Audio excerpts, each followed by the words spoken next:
Chapter 1084. After a while, a man in a suit with a glass of champagne in his hand leaned against the bar counter with a smile. "Miss, are you alone?" Bei Yunj was about to say something when she noticed Yu Jilin's gaze. "Yes. Shall I treat you to a drink?" The man in the suit smiled confidently and placed the Mercedes-Benz keys on the bar counter. "Miss, you look very young. You should be a university student." Bei Yunj bit the straw for a while and looked down at the low-alcohol cocktail he handed over. She suddenly laughed. The way she raised her eyebrows was charming. But then, Bei Yunj snapped her fingers and slowly pushed the card to the female bartender with her fingertips. She smiled familiarly and said, "I'll treat everyone here today." As soon as she finished speaking, the man in the suit turned green. As the most high-end bar in Yuncheng, Muse gave a first-class customer experience. Of course, the drinks were also the most expensive. Even if it was him, he wouldn't dare to buy everyone's drinks just for a woman. For a moment, there were cheers in the bar. Yu Jilin, who was not far away, was stunned by Bei Yunj's actions. He had wanted to see how she would politely reject others or chat with others casually. After all, the atmosphere in a bar was very relaxed, but it also tested one's social skills. However, he never thought that the moment Bei Yunj came up, she would be like a frequent customer of a nightclub. She scared everyone away. But fortunately, although Bei Yunj's lineup was a little big, there were also many people who came for her face. Yu Jilin eavesdropped on them. "Miss, do you have any hobbies?" Bei Yunj didn't even look up. Scientific research. It was rare to see two words end a conversation. No one would have thought that flirting with girls would require some scientific research. But fortunately, that person's psychological quality was not bad. He forced a smile and said, "Is that so? Actually, I'm more curious. What kind of guy does Miss like?" Yu Jilin admired such a straightforward pickup artist. But soon he heard Bei Yunj's perfunctory and playful tone. "Good-looking, gentle, at least 185 meters tall. It's best if his surname is Hua. My family once told me my fortune and said, the surname Hua can suppress me." This young lady with bright eyebrows and cold eyes, when she said the last sentence, it made people feel inexplicably flirtatious. The flirting man's smile froze. Not to mention the other characteristics of Bei Yunj, the surname Hua alone was rare in Yuncheng. "Sir, are you planning to show me your ID card?" Bei Yunj poked the ice twice with a straw and asked leisurely. The pickup guy left awkwardly. Yu Jilin numbly recorded Bei Yunj's devastating rejection. However, just as the next person fearlessly came up to hit on her, Huashida happened to be not far away from the hall. He looked at the girl at the bar counter who was smiling. She was talking to a young and unfamiliar man. Huashida's pale-colored eyes were filled with emotions, and the surrounding atmosphere was inexplicably depressed. Sung Su and Zhou Yu's eyes were about to twitch. Why did they encounter such a scene as soon as they entered? At the same time, this was the first time they felt sorry for their Master Du and feared him. His heart ached that Master Du had really been cuckolded by Miss Pei. They were also afraid that Master Du would smash this bar on the spot and turn it into a crematorium. Sung Su's hand hurt from Zhou Yu's poke. He could only think of a way to comfort him. "Master Du, don't think too much. Maybe this is Miss Pei's brother?" Zhou Yu. Chapter 1085. At this moment, Elder Ma explained, as the laboratory has been busy recently, there is a shortage of manpower, so the physics and computing competitions are combined this year. However, each team should have 2 or 3 computing contestants, so don't worry. The contestants were speechless. Wasn't this a little too cruel? Different professions were worlds apart. They were actually competing together? Not long after, everyone accepted this fact. Actually, everyone knew a little about physics, but it was not necessarily the case for computing. Therefore, the contestants who knew computing were the key. At this moment, Su Jihuan came to her senses and subconsciously grabbed her team member list. She looked at the new member and had a terrifying premonition. "Are you Hu Qingzhong or Bian Xiaotan?" Du Chaoya's expression was also not very good. He just smiled at her. This smile and silence was already very clear. It was over. She had just chased away 2 computing contestants. The remaining 4 were all physics contestants. Were they going to lose in one round? Not far away, Wang Huiying saw Su Jihuan chase away the 2 computing contestants and her smile deepened. Originally, she had picked the 2 weakest computer players for Su Jihuan, so that Su Jihuan would lose early. She did not expect Su Jihuan to take the initiative to chase them away. I remember that Miss Wang is the same as me. You've learned computing before, right? Tang Fengyin smiled. Wang Huiying turned around and also smiled easily. Yes, it shouldn't be difficult for us. As long as we get first place, the following situation will be very good for us. No problem. Bei Yunj raised her eyebrows and went into the room to look at the competition rules. She was quite surprised. It's really programming. Su Jihuan could no longer hold it in. I'm sorry. I chased away the 2 computing contestants just now. Now I'll beg them to come back. I definitely won't implicate you guys. However, before Su Jihuan left, she heard Bei Yunj say, no need. This isn't difficult. Tang Yi subconsciously asked, you know computing? A little. After Bei Yunj finished speaking, Du Chaoya frowned again. But the other party has at least 2 or 3 computing contestants. Can you do it alone? Yes. Bei Yunj sat down and turned on the computer. Su Jihuan immediately went over and asked curiously, you've learned it before? When did you learn it? Bei Yunj. I forgot. I haven't touched this thing in a long time. Su Jihuan and the other 2. So how did you manage to remain so calm? Bei Yunj thought that her teammates were silent because they could not understand the game. It's a small game. It's quite simple. It's probably about entering the war zone through a bug and snatching flags. The ranking is determined by the points. However, the others were even more silent. Bei Yunj. Soon the competition began. The 9 war zones with loopholes were opened at the same time. However, because the first 9 battle zones were ranked according to the difficulty, no one disrupted the order and started from the last battle zone. The remaining 3 team members could only watch as Bei Yunj scanned the 9 battle zones and tapped away on the keyboard.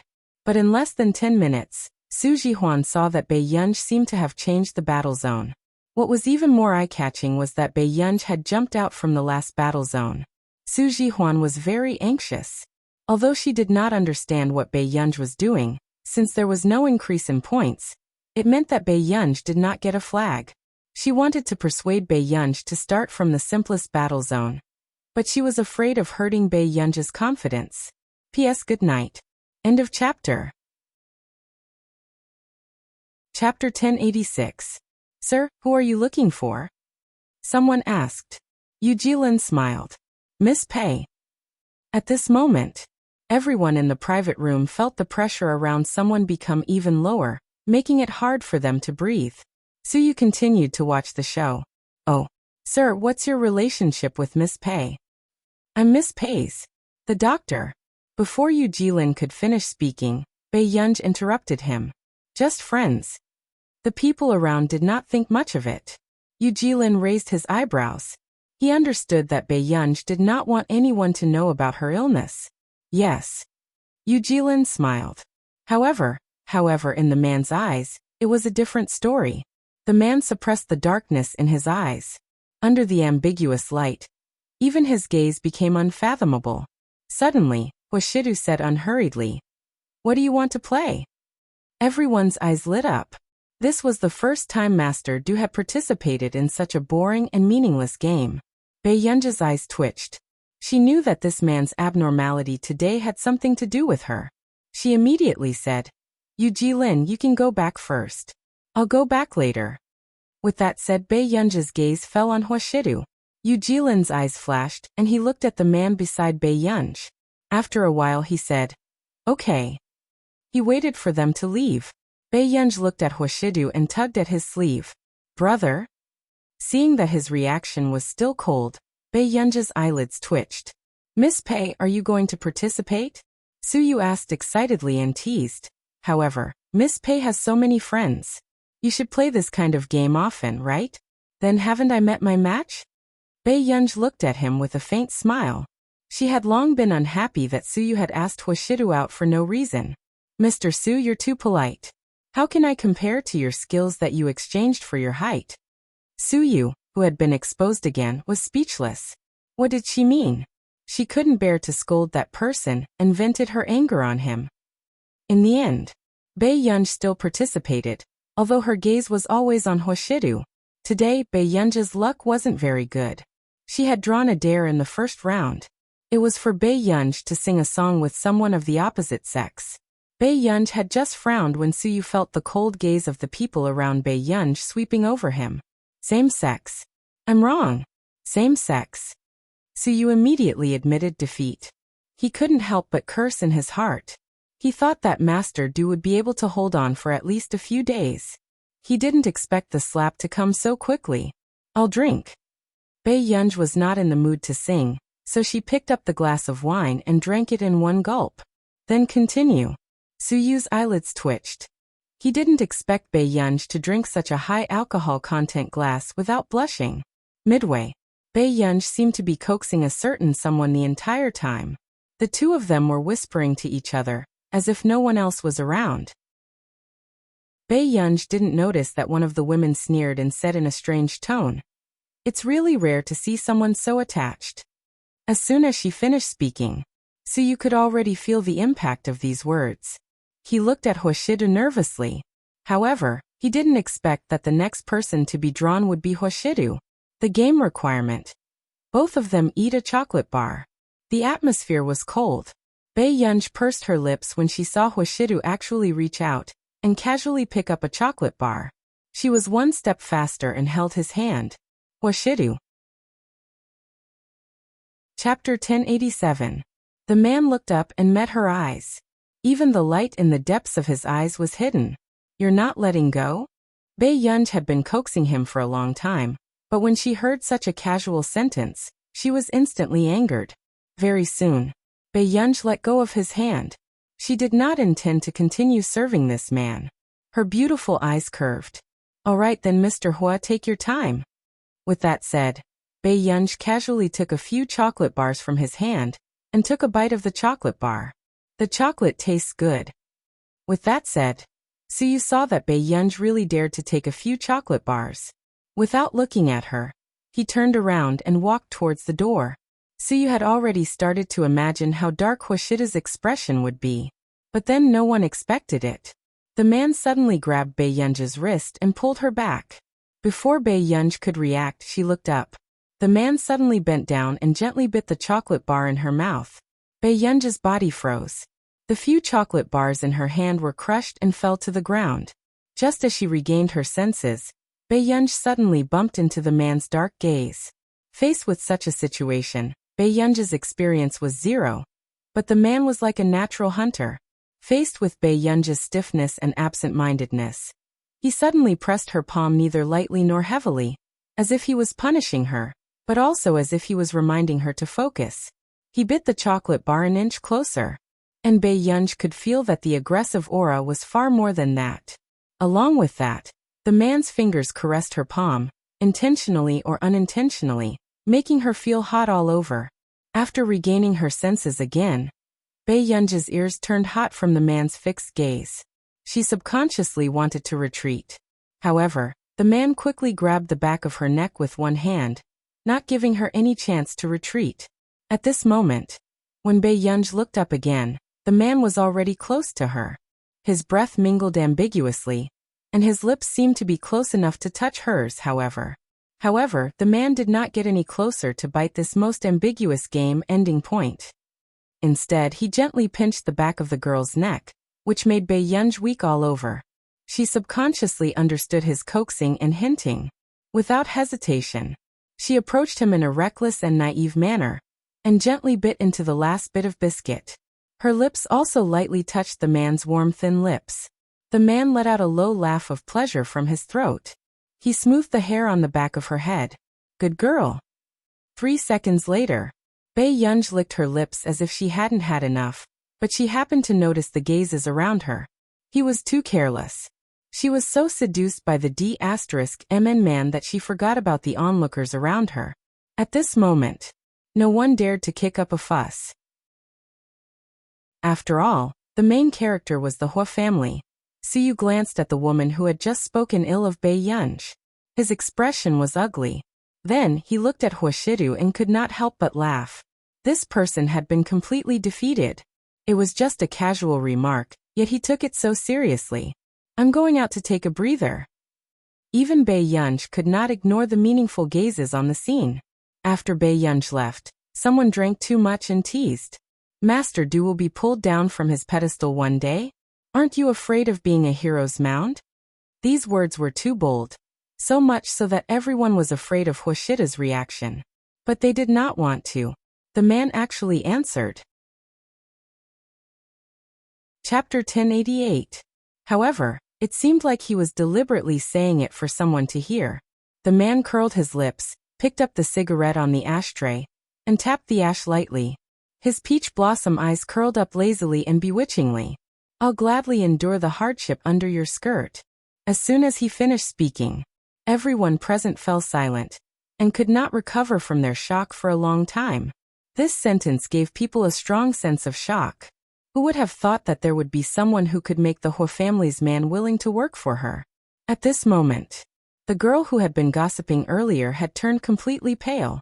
Her fingers were clenched tightly on the back of her other hand. There were too many people in the industry who admired Huashidu, but everyone knew that this man was unattainable.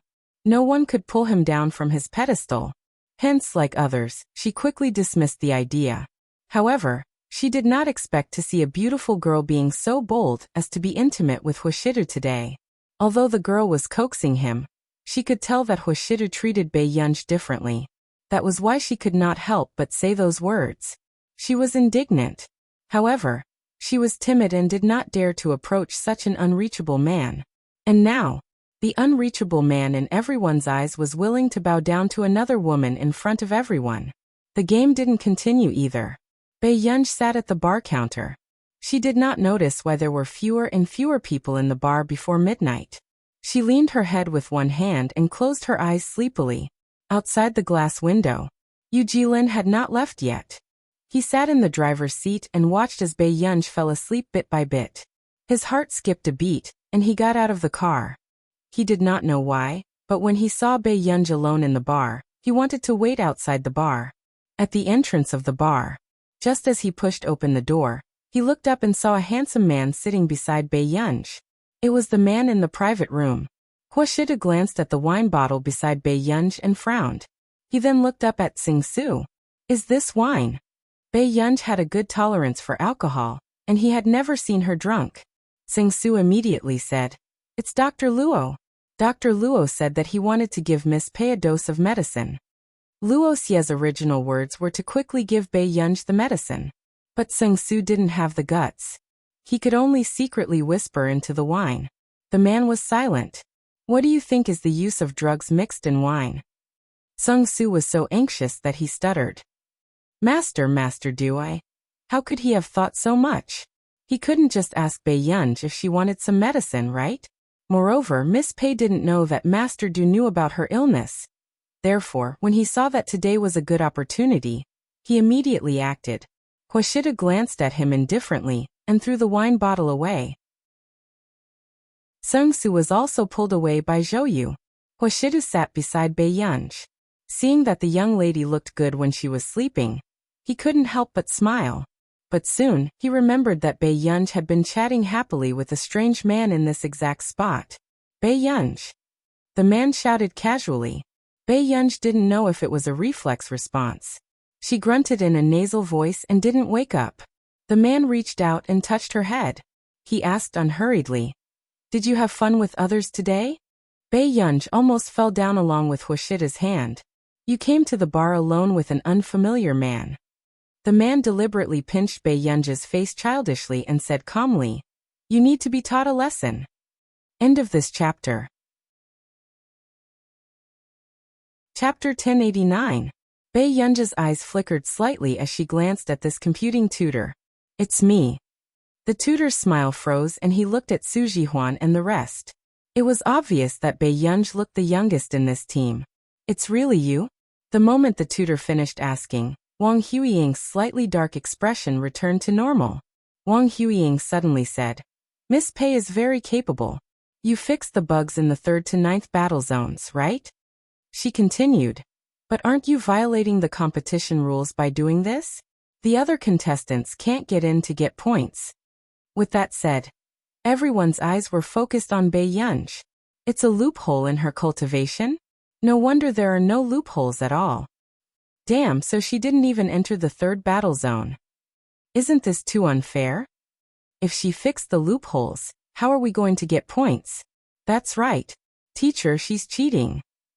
The moment everyone thought of Bei Yunj's points, their mentality became twisted. They gritted their teeth in anger. At this moment, Su Jihuan said angrily, Wang Huiying, don't slander me. Yunj clearly left a loophole. The rest of the people laughed coldly. Left a loophole? Alright, where is the loophole? Why can't anyone enter? Now everyone suspected that Bei Yunj was in the battle zone herself, so she simply fixed all the bugs. The computing tutor also frowned. After exchanging glances with the other tutors, he asked Bei Yunj, You left a bug? Bei Yunj drank her soda and said slowly, I left 3 bugs in each battle zone. In fact, starting from the 3rd battle zone, they only prepared 2 bugs in each battle zone. Who are you lying to? Teacher, since she's stubborn, let her attack it herself. The girl behind Wang Huiying laughed coldly. If she can't attack it, let her get out of the competition. No, their team is in the same team. They have to withdraw from the competition. Hu Chengzhong and Bian Xiaotan, who had left Bei Yunj's team previously, sounded even more unfriendly. That's right. So what if she fixed it? Who are you lying to? The tutor furrowed his eyebrows. Actually, no matter what, he didn't want to miss this good seedling. Even if Bei Yunj lied in public. However, just as the tutor was about to say something, Bei Yunj's smile did not reach her eyes. Why? If I go in, will you all get lost? You. The girl behind Wang Huiying gritted her teeth and sneered. So be it. Elder Ma, you heard it too. She said it herself. Bei Yunj pursed her lips and walked over to the computer without waiting for her supervisor to say anything. The sound of the keyboard attracted everyone's attention. But not long after, everyone saw the interface open. What's going on? Wondu. The person beside him counted the number of people and couldn't control his volume. 7 battle zones opened at the same time? The instructor's expression also changed. He looked at Bei Yunj in disbelief. Did this girl really leave a bug? A computer player murmured. I remember that it's possible to fix bugs in the war zone in the international competition, as long as the player leaves clues. So Bei Yunj didn't break the rules.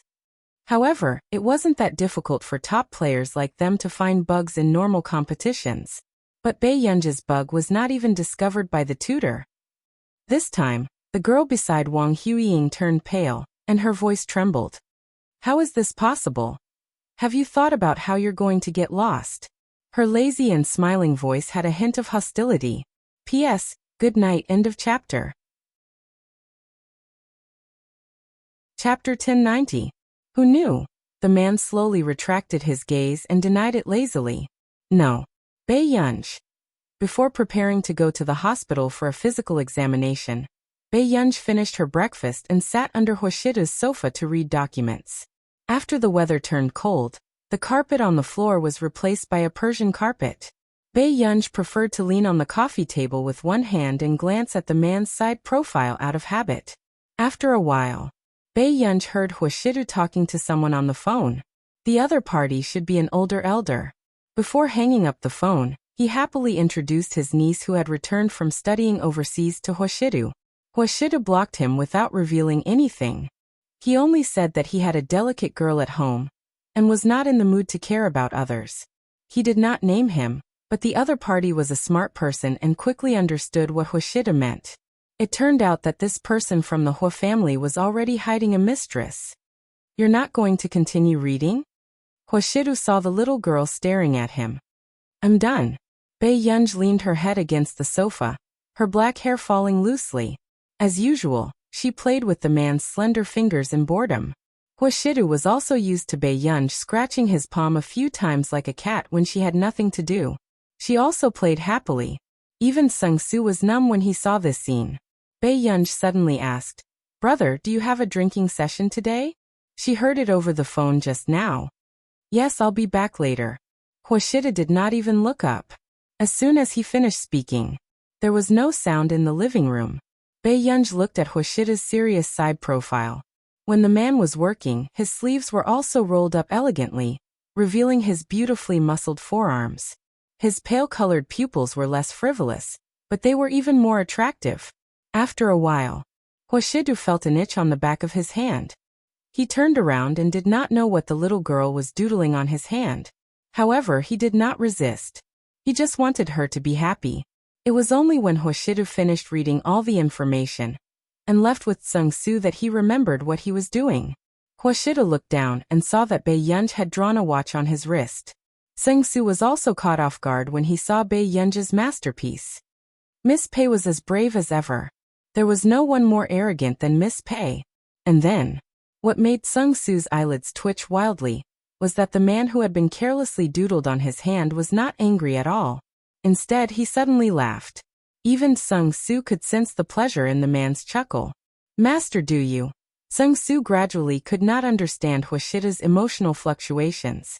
Hoshidu slowly untied the expensive watch in his hand and threw it into the groove of the car door.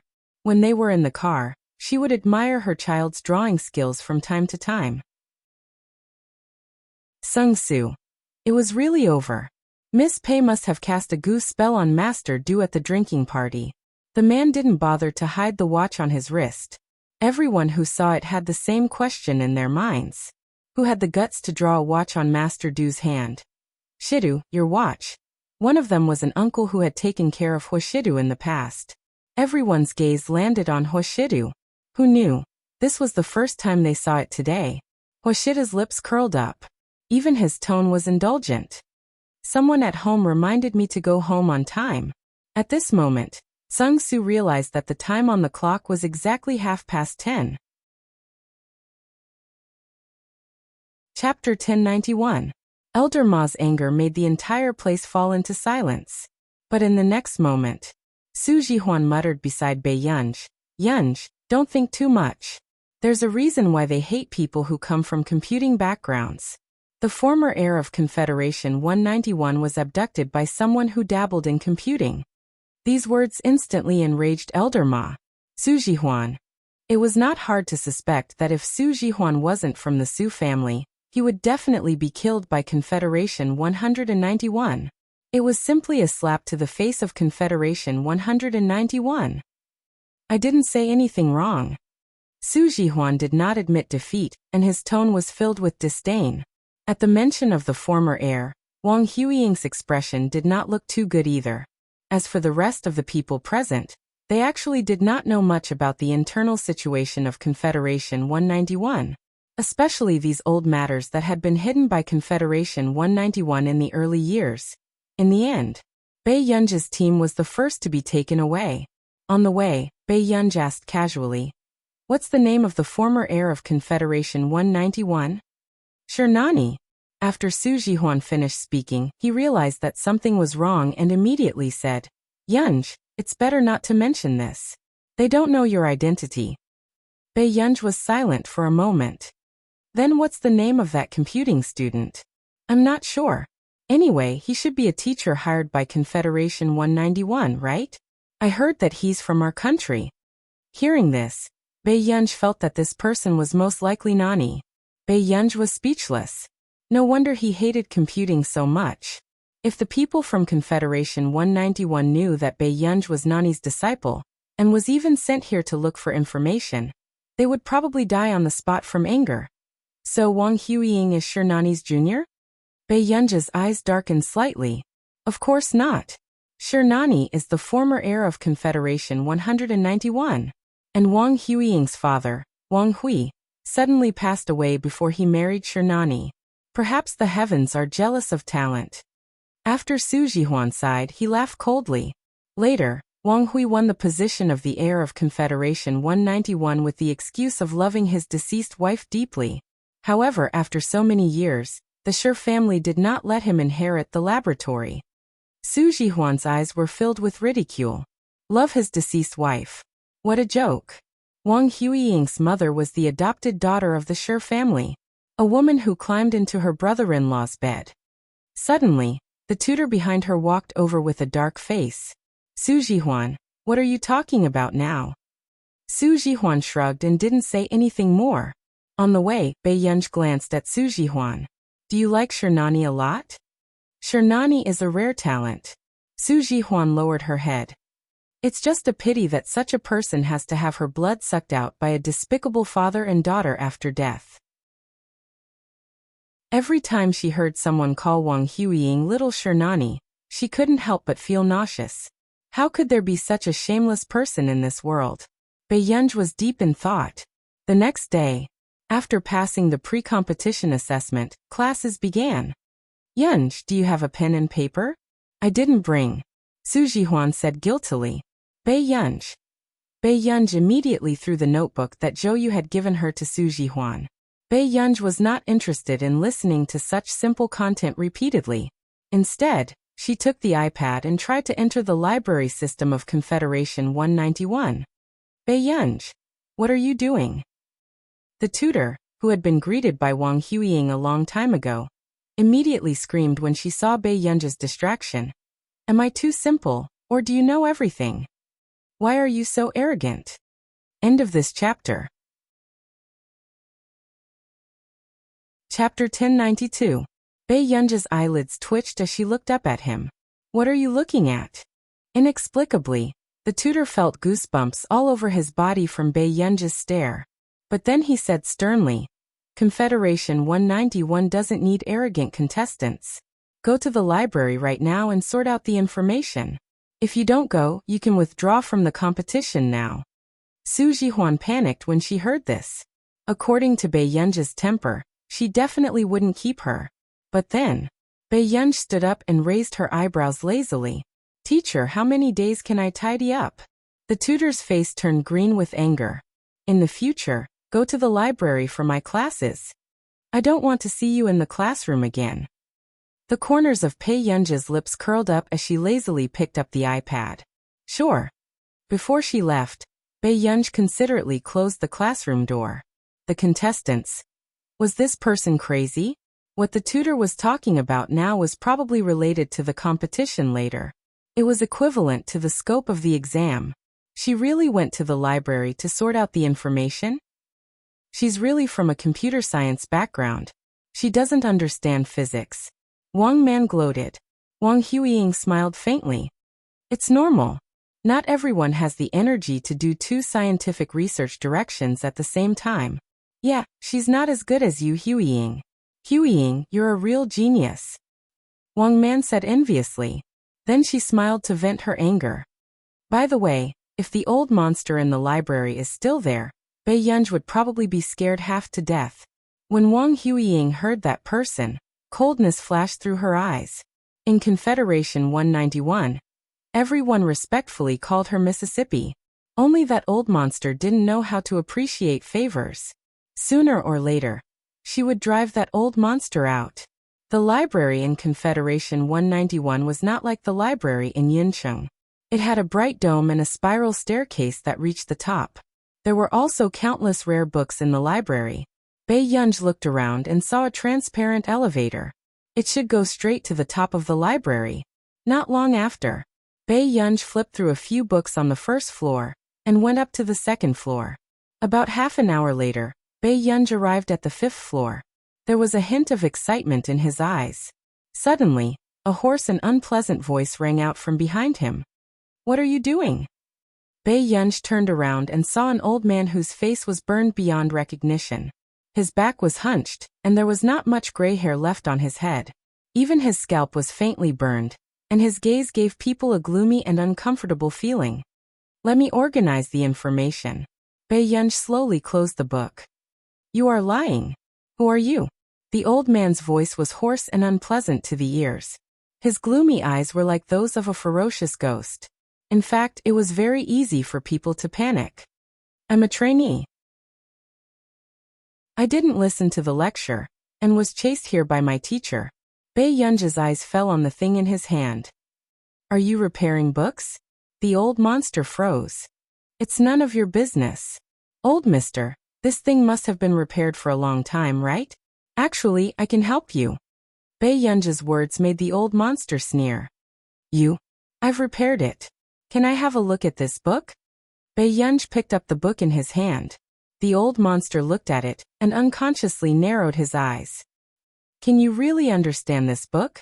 It's a bit interesting, but the description is quite immature. Bei Yunji said unhurriedly. It's a book from more than 20 years ago, right? End of chapter. Chapter 1093. The old monster raised his head abruptly and stared at Bei Yunji. After a long time he said, "What's your relationship with Confederation 191? Bei Yunji's lips curled into a smile that did not reach her eyes. Nothing. The old monster was silent for a moment before turning to leave. Come with me. Walking downstairs, Bei Yunji came to a place that looked like a front desk. She also saw some tools to repair books inside. If you can't fix it, I'll get the people from Confederation 191 to chase you out. The old monster was very heartless. Bei Yunji raised her eyebrows and sat to the side to put on her gloves. She said slowly, I didn't say that I could restore this book, but I can restore the contents of the book. You. After being deceived, the old monster's eyes widened in anger. What's so important about a book? The original owner wants to preserve the contents of this book more. After Bei Yunji put on her thin glasses, she slowly flipped through the old book. The old monster was stunned when he saw Bei Yunji write down the missing content of the book bit by bit. Can you really understand this book? Yes. The old monster continued to ask, Are you a physics student? I'm a computer science student. When the old monster heard this, he was first stunned, then suppressed his anger. There aren't many good people who study computer science. Bei Yunji. Fine. As Bei Yunji wrote the information, she said leisurely, Then do you want me to find a few good people who study physics to help you restore the contents of the book? The old monster. It was not that he had not tried, but in the entire Confederation 191, only this girl in front of him could restore Miss Nanyi's book. Little girl, are you really a computer science student? The old monster remembered that Miss Nanyi was in her 30s when she wrote this book. But this little girl looked to be at most 20 years old, and she was a computer science student? Yes. Does the author of this book have any other books?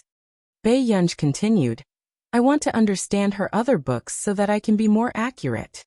When the old monster heard this, he looked suspiciously at Bei Yunji's restored content. But not long after, his turbid eyes shook. The content that this girl had restored was actually the same as what Miss Nanyi had written back then? The old monster suddenly looked at Bei Yunji. This little girl's talent was too terrifying. Even Miss Nanyi couldn't compare to her. But if Miss Nanyi was still alive, she would definitely want to take this girl as her disciple and pass down her lifetime's research. The old monster's eyes dimmed for a moment, but soon he suddenly raised his head and said hoarsely, Little girl, are you willing to take a dead man as your master? Bei Yunji's hands trembled. What kind of question is this? Soon Bei Yunji said, Old mister, stop being so superstitious. When she was alive, she always wanted to find a talented disciple. I want to help her fulfill her long-cherished wish. Then please consider Wang Huiying. Although Bei Yunji felt that the author's book was interesting, she also had a master. But unexpectedly, when the old monster heard this, his tone was full of sarcasm. How can she be worthy of being Miss Nanyi's disciple? She's just the product of a genetic experiment. Bei Yunji looked up at him.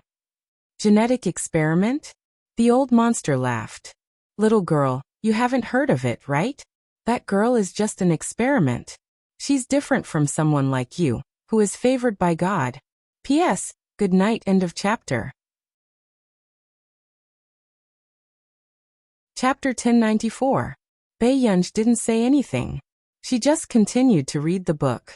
Although genetic experiments were rare, Bei Yunji had met a living example in her previous life. She just didn't expect to see it again in this life. In her previous life, Bei Yunji's mother, Meng Liang, had a rival since they were in school. Later, she became Meng Liang's colleague, Professor Zhu of genetics. Professor Zhu loved to compete with Meng Ying since she was young. However, she had never won. What made Professor Zhu's mentality even more twisted was that Meng Liang was naughty and mischievous when she was young. She didn't focus on her studies, but every time, her grades would be slightly higher than hers. This made Professor Zhu strongly believe that it was because Meng Liang was smarter than her. Therefore, Professor Zhu had a crazy idea. She and her husband secretly conducted a genetic experiment. The subject of the experiment was her own daughter. She wanted her daughter to be a genius. Since she couldn't beat Meng Liang, her daughter must beat Meng Liang's child for her. When Professor Zhu's daughter was 3 years old, she was told that her daughter was a 1 in a million genius. Professor Zhu was so excited that she immediately arranged for her daughter and Bei Yunj to enter kindergarten at the same time. She couldn't wait to see how her daughter beat Meng Liang's daughter. However, what she didn't expect was that Bei Yunj was much more talented than Meng Liang. She learned to read at the age of 2. Not only was she sensitive to numbers, but she also inherited her grandfather's skills in music. She could distinguish the piano keys just by listening to the sound. Later on, no matter how Professor Zhu trained her genius daughter, she was still inferior to Bei Yunj. This made Professor Zhu feel bitter and resentful. She also complained and scolded her daughter. A few years later, Professor Zhu realized that there was a serious problem with her genetic experiment. Her daughter would age faster than ordinary people. She would start to have wrinkles at the age of 14 or 15. Her testosterone levels would be out of whack, and her immune system would be severely weakened. She would often be hospitalized. This was the after effect of the genetic experiment. Professor Zhu started to regret it. Compared to her daughter being outstanding and 1 in a million, she wanted her daughter to live a long life. Therefore, Professor Zhu started to think of ways to fix everything. However, fate was always in the cycle of karma. When Professor Zhu's daughter found out that she was just a product of her mother's genetic experiment, she chose to jump off a building and end her life. Bei Yunj's eyes darkened. The pen in her hand paused, and a black dot appeared on the tip of the pen. "What are you thinking about? Focus." The old monster reminded him anxiously. Bei Yunj lazily came back to her senses and continued to write. "You don't seem to be interested in genetic experiments," the old monster suddenly said. He chuckled again. "Such a special experiment can greatly improve the progress of human society." Bei Yunj's bright eyes were calm. She said casually, "Shouldn't a researcher have a sense of awe? Humans created civilization, so they should respect life." The old monster was stunned. Not long after, he slowly said, "Little girl, someone taught you very well."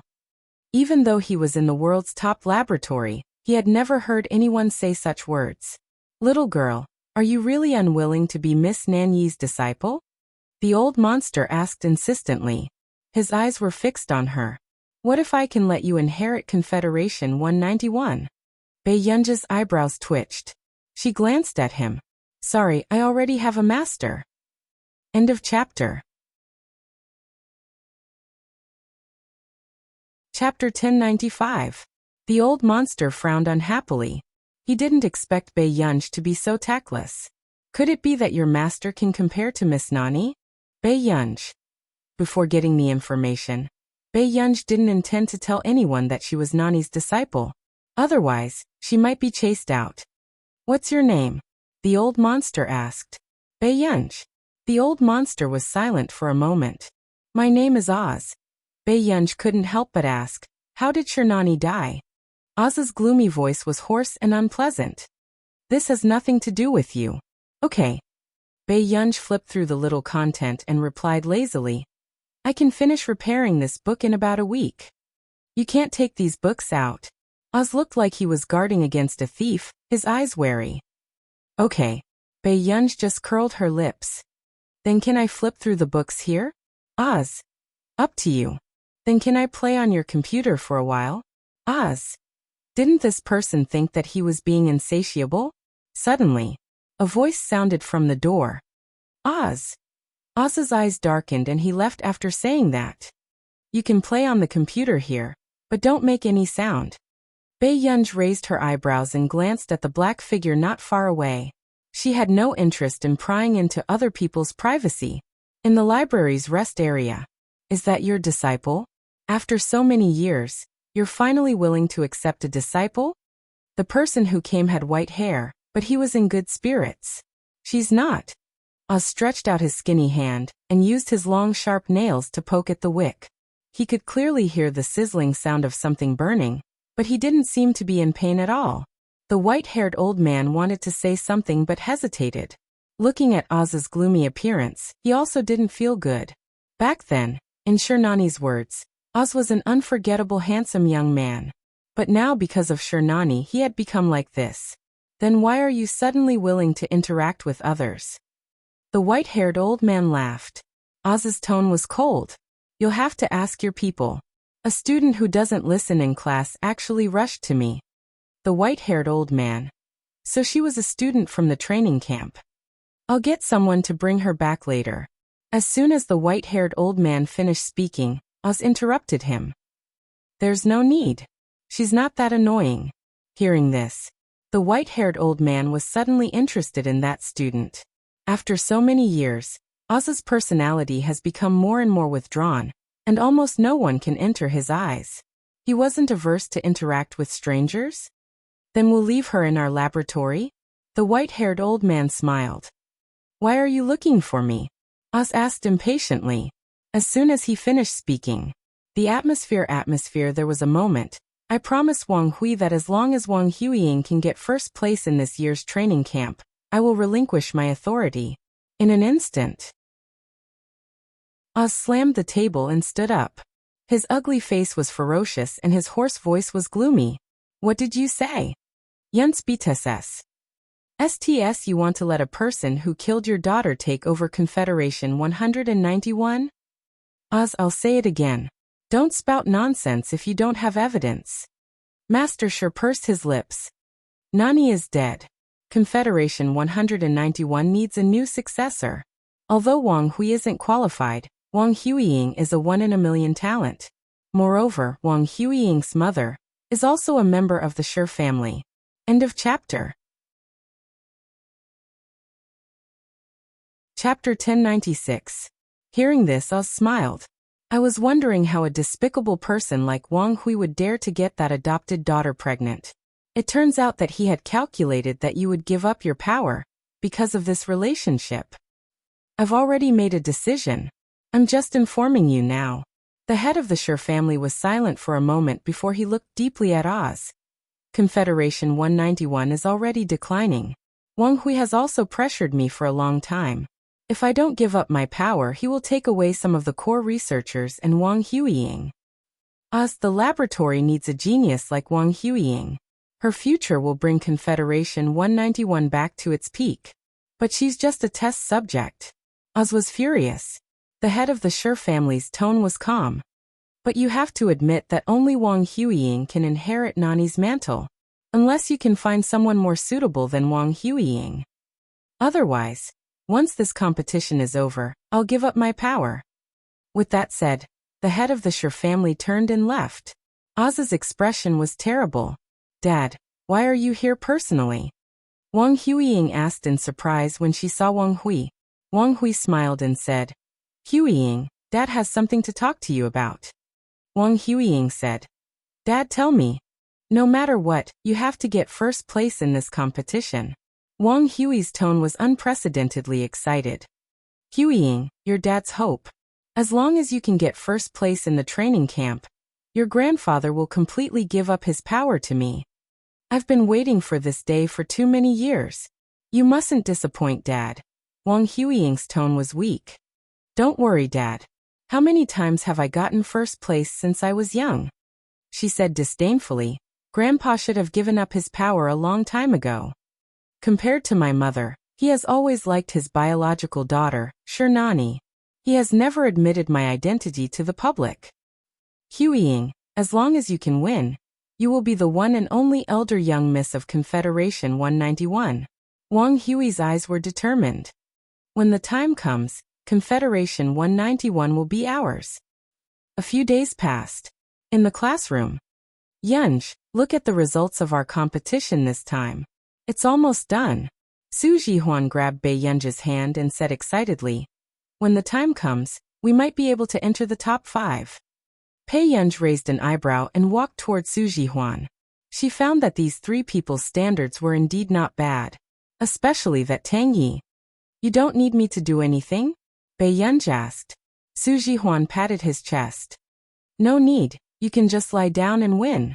Bei Yunj smiled. Okay. She didn't plan to get a good ranking. She just wanted to get the information as soon as possible. Bei Yunj and Tang Yi analyzed their semi-finished products and made a few suggestions before returning to the library. On the other hand, Tang Yi could clearly feel that Pei Yunj's suggestion was more valuable than the previous mentor's suggestion. The library. Seeing Bei Yunj walking around in front of him every day, Oz couldn't help but ask, "Aren't you a contestant? Why don't you go to the competition?" My teammates said that I can just lie down and win. After Bei Yunj finished repairing the books, he had been flipping through the books on the 4th and 5th floors. He didn't care about the competition at all. He was really crazy. At first, he actually thought that she could win against Wang Huiying. However, when Oz went downstairs angrily and wanted to check the information of the other contestants, Bei Yunj suddenly received a call. "Yunj, come quickly. Something happened." Su Jihuan was so anxious that she was about to cry. There's actually a written test in the second round of the competition, but there's less than an hour before the deadline. End of this chapter. Chapter 1097. What written test? Bei Yunj paused. I don't know either. No one informed us about this at all. How could this be? Su Jihuan was extremely anxious. I heard from the other teams that their team spent an entire day on the written test alone. Besides, the results of the written test account for 40% of the total results.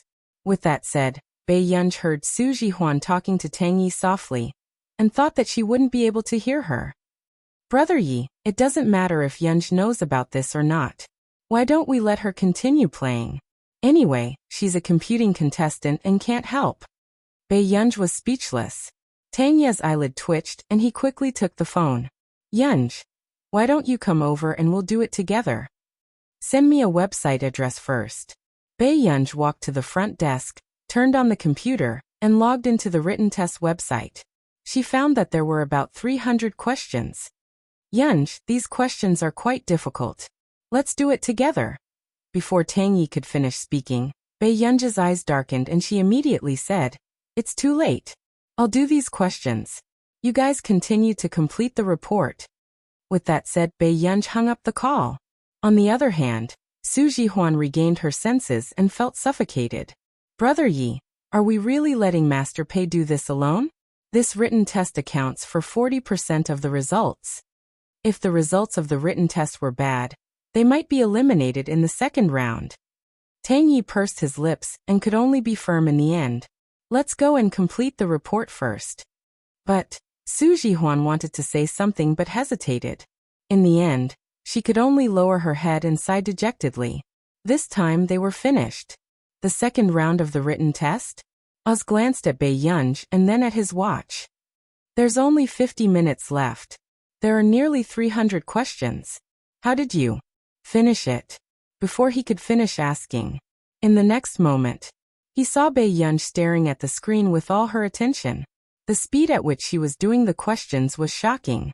The speed at which she was doing the questions did not seem like she was doing it seriously. Could it be that this lass was writing blindly? Oz frowned and walked behind Bei Yunj to watch. However, before he could even finish reading the questions, Bei Yunj would move the keyboard and erase the questions. Oz's eyes hurt, and he could only step aside to observe Bei Yunj. If Bei Yunj had been working on the questions seriously, she wouldn't have been able to concentrate on the questions for an hour. But after more than half an hour, Oz barely saw Bei Yunj move. Her eyes were only fixed on the screen. Oz's eyes were dim and inexplicably lost. That's true.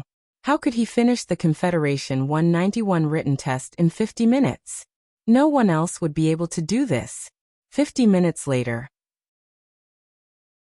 Bei Yunj also finished answering the questions and submitted her written answers in the last 3 minutes. She unconsciously heaved a sigh of relief. She closed her eyes and lowered her head, her fingers slowly massaging the back of her neck. Suddenly, Oz's gloating voice sounded. It seems that once the results come out, you'll have to leave Confederate 191. Before Bei Yunj could speak, she saw a text message from Su Jihuan. Su Jihuan. Master Pei, are you done? How did it go? When Bei Yunj saw it, she raised her eyebrows lazily. Oz, let's make a bet. Oz asked, what are we betting on? Let's bet on whether our team can get into the top 3. Bei Yunj's lips curved as she picked up her phone. Soon, Su Jihuan received the message. There's no choice. We can only rely on you guys. Su Jihuan.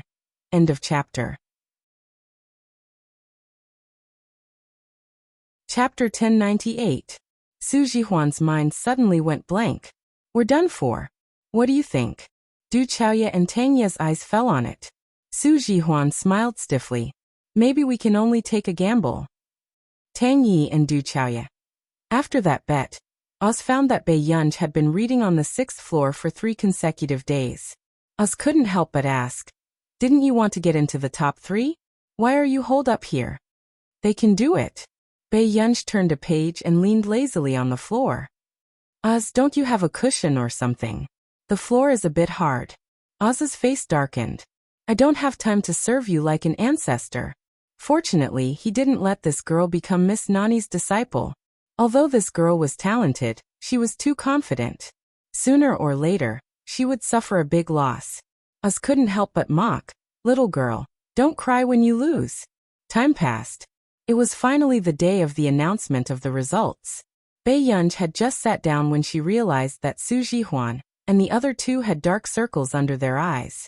Her eyelids twitched. What are you guys doing? Su Jihuan was still sleepy and her eyes were dull. Brother Yi insisted that we change according to your suggestions, so we stayed up all night for 2 days. Bei Yunj raised her eyebrows. She didn't expect them to work so hard. This is the semifinals. Only 9 teams will advance. Su Jihuan clutched her little heart and continued. I hope we're lucky and can advance. 9th is fine too. At this moment, Wang Huiying, who came in, happened to hear Su Jihuan's words. Her lips curled and a trace of slyness and ridicule flashed across her eyes. A few days ago, she happened to meet the instructor in charge of the written exam and asked her to help spread the news of the written exam to all the teams. Therefore, in order to get Su Jihuan and Bei Yunj out of the competition early, she specially sent someone to inform Su Jihuan and the others on the last day. She just wanted to see Su Jihuan and the others powerless and have their willpower collapse. The team member beside Wang Huiying laughed. I heard that Su Jihuan's team only found out about the written exam in the last hour of the written exam. It seemed that no matter how well they did, they might not be able to enter the top 9. Originally, I was worried that they would be a threat to us. When Wang Huiying heard the last sentence, her eyes darkened. She smiled and turned her head. Qi, do you think anyone can be compared to me? Xing Qi smiled stiffly. No, suddenly. There was a commotion in the crowd. Look, isn't that the head of the Shi family from Confederate 191? My goodness, Patriarch Shi is here in person? Everyone was shocked, but they soon guessed the reason. Wang Huiying was the heir's daughter and the little Shi Nani of Confederation 191. Master Shi was probably here to see Wang Huiying take first place. Wang Huiying also straightened her back and couldn't help but smile. She had been waiting for this day for too long. Patriarch Shi is finally blind? He actually came to watch Wang Huiying's competition. Su Jihuan couldn't believe it. Next, Patriarch Shi smiled and said, Thank you all for coming to participate in the competition. I'm just here to observe the competition today, so don't worry. After saying this, coincidentally, the tutor arrived late and was still panting. What's going on? Why is a tutor late? Patriarch Shi frowned. I am not. The tutor's expression was ugly and he didn't know what to say. But when he thought of the results of the team he had just run back to check, he couldn't help but feel his scalp go numb. End of chapter. Chapter 1099. Hurry up and announce the results of the competition. Patriarch Shi frowned. The mentor wanted to say something but stopped. He couldn't help but glance at Wang Huiying. But before he could announce the rankings, the old man next to him snatched his report card. Old Han, what are you waiting for? Let me do it. Mentor Han's face darkened. Before he could speak, he was pushed aside by the old man. I'm sure everyone can feel the difficulty of this competition. There's no other way. There are so many excellent contestants this year. We have to lower the score. The old man said happily. Otherwise, if the gap isn't big, you won't be satisfied if you lose, right? The contestants. They finally understood. This was to lower the score for Wang Huiying's team, so they suffered along with them. Wang Huiying looked helpless. No wonder the written test is so difficult. It's Grandpa Wu's doing again. You really didn't leave me a way out. Elder Crow also smiled. If Littling can't do it, who else can? Your team is the only one with more than 30 points in the written test. Grandpa Wu is widening the gap for you. The audience was in heated discussion. What? The only one with more than 30 points. Wang Huiying is too unbelievable. Elder Crow began to announce. In this competition, a total of 9 teams have advanced to the finals. The 9th place will be announced. At this moment, only Mentor Han closed his eyes. He couldn't face this scene. No way? Su Jihuan almost blacked out. Are they deliberately provoking us? Bei Yunj next to her comforted. Maybe the results are good. Su Jihuan's smile was very stiff. Do you think we can get 7th or 8th place? In Su Jihuan's opinion, they should be burning incense and praying that Bei Yunj could get half the written test points by answering the questions carelessly. She didn't want anything else. Bei Yunj. 9th place, Team Chui Changyi, assessment score 59. 3. Elder Crow said loudly. Everyone was in an uproar. This test was too strict. 9th place didn't even have a passing score? At this moment, only Su Jihuan and the other two's expressions changed. They looked disappointed. They didn't even get 9th place? Maybe our ranking is higher. Bei Yunj continued to comfort. But the next moment. 8th place, Sangha Yuanhui team, assessment score 64. Su Jihuan and the other two. Was this father the world's toxic healer? Wang Huiying, who was observing this scene from the side, had a hint of ridicule in her eyes. The corners of her mouth unconsciously curled up, and her heart was completely at ease. These idiots were finally out. Wang Huiying raised her head, waiting for Elder Crow to call her name. She didn't want to. When the 2nd place was announced, Old Crow's smile froze. He suspected that his eyes were playing tricks on him. After a while he said, This year we didn't get 2nd place. No 2nd place? What does that mean? The contestant couldn't help but ask. 2 first-place finishers. Old Crow couldn't help but become excited after seeing the results of the 2 teams. What? 2 first places? The contestants were in an uproar, and Wang Huiying stood up abruptly, her pupil shrinking. How was this possible? How could there be 2 first places? First place, Wang Huiying's team. Elder Crow looked at everyone and announced the results that everyone wanted to know. Report summary 59, written test 32, total score 91. Everyone's mentality exploded. Damn, 91? Which team is so awesome that they can actually get the same score as Wang Huiying's team? End of chapter. Chapter 1100. It wasn't just the contestants. Even Patriarch sure was stunned. After so many years, he had never heard of anyone who could tie with Huiying for first place. Elder Crow continued to announce. First place, Bei Yunj's team. Report summary 51. Written test. 40. Total score 91. Instantly the field exploded. Did I hear wrongly? What's going on? Someone got full marks for the written test. Damn, this team is so fierce. The written test is so difficult, but their team actually got full marks? Wang Huiying's team only got 32 points. I heard that their team didn't know there was a written test at the beginning and forced it in the last hour. In an instant, the field was silent. Their team completed nearly 300 questions in an hour? One had to know that they had been doing it for several days. Even Wang Huiying's team took a full 2 days. Su Jihuan and the others were originally gloomy, But when they heard their team being called, they were all dumbfounded. 91 points? And they actually got full marks for the written test? You got full marks for the written test and the computer test? Su Jihuan turned her head and asked with difficulty. Bei Yunj chewed on the biscuit stick and said slowly, "It wasn't difficult." Su Jihuan. Tang Yi. It wasn't that he didn't look at the written test questions later.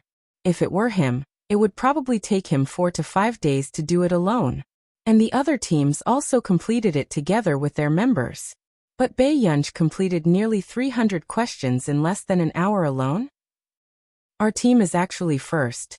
Su Jihuan was stunned at first, then she was extremely excited. I'm not dreaming, am I? Bei Yunj glanced at her and smiled unconsciously. At first, she didn't expect Tang Yi and the others to overturn the finished product and change it. But Wang Huiying clenched her fists, her nails digging into her flesh. She stared at Bei Yunj and the others maliciously. How could this be? Their team didn't deserve to be in the same ranking as hers. After Wang Huiying came back to her senses, she immediately looked at Patriarch Shi, only to find that Patriarch Shi was also staring at Su Jihuan and the others. She gritted her teeth and a ruthless look flashed across her eyes. How's the matter? I asked you to investigate. Patriarch Shi was still a little suspicious. It's true. Also, I found out that there was a problem with their team's information. They found out about the competition an hour before the computer test ended. The tutor braced himself and said, "The person who answered the question is a girl who is not even 20 years old." Patriarch Shi was in disbelief. Alone? Even Wang Huiying couldn't finish these questions in 2 days, but someone actually finished it in an hour. He had never heard of a laboratory or a physics research institute producing such a genius. Bei Yunj. I've done a background check. There's no such person in the industry. The tutor had never thought that there would be a day when a person who wasn't even 20 years old could beat Wang Huiying in physics. This world was too crazy. Patriarch Shi took a long time to come back to his senses. What do you mean by unexpected news? The tutor was silent for a long time. It was Miss Wang. She specifically asked someone to inform their team on the last day. She probably wants Su Jihuan to be eliminated early. Patriarch Shi's eyes darkened. The library? You're a family head. Why do you keep coming to the library? Oz frowned. Did you know that there was a student who got full marks in the second round of the written exam this year? Oz glanced at him coldly and mocked. A test subject got full marks and you're here to show off to me. End of chapter. Chapter 1101. It's not Wang Huiying. As soon as Patriarch Shi finished speaking, Oz stopped reading. Isn't it quite scary? There's actually someone who's more talented than a genius in genetic experiments. Patriarch Shi was relishing in it. How can humans create miracles if they want to compete with God? Oz asked sarcastically. Patriarch Shi was speechless. This person must have been trained to change his expression, right? Patriarch Shi continued. What I didn't expect was that the person who scored full marks in the written test was actually from a computer science background. As soon as he finished speaking, Oz lost his grip on the book and dropped it. Patriarch Shi instinctively bent down to pick it up, but when he saw the content clearly, he asked in shock. Isn't this what Nanny wrote in her book? Wasn't it burned long ago? When did you recover it? Oz snatched it away. Someone else restored it for me. With that said, his expression was uncertain as he asked slowly. What's the name of the person who scored full marks in the written test? Patriarch Shi. Bei Yunj.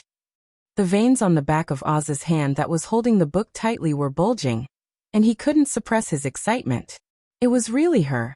Oz had seen with his own eyes how fast Bei Yunj was doing the questions. That scene made Oz's scalp tingle when he recalled it. If it was an ordinary person, it would be impossible for them to score full marks. I heard that she only took an hour to complete the written test. However, it might be a misunderstanding. Nanny couldn't have. Before Patriarch Shi could finish, Oz interrupted him. It's indeed fake. It took at most 55 minutes. What? Patriarch Shi thought of something else. Wait, how did you know? Oz pointed at the front desk next to him. She's using your lousy computer. If it wasn't for the slow computer, that girl would probably be even faster. You actually know that girl? Patriarch sure was even more shocked. Yes.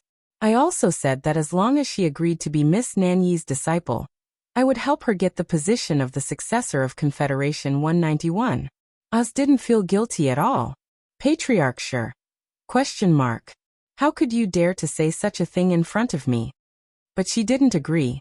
It's very likely that Confederation 191 is getting worse and worse, and she doesn't like it.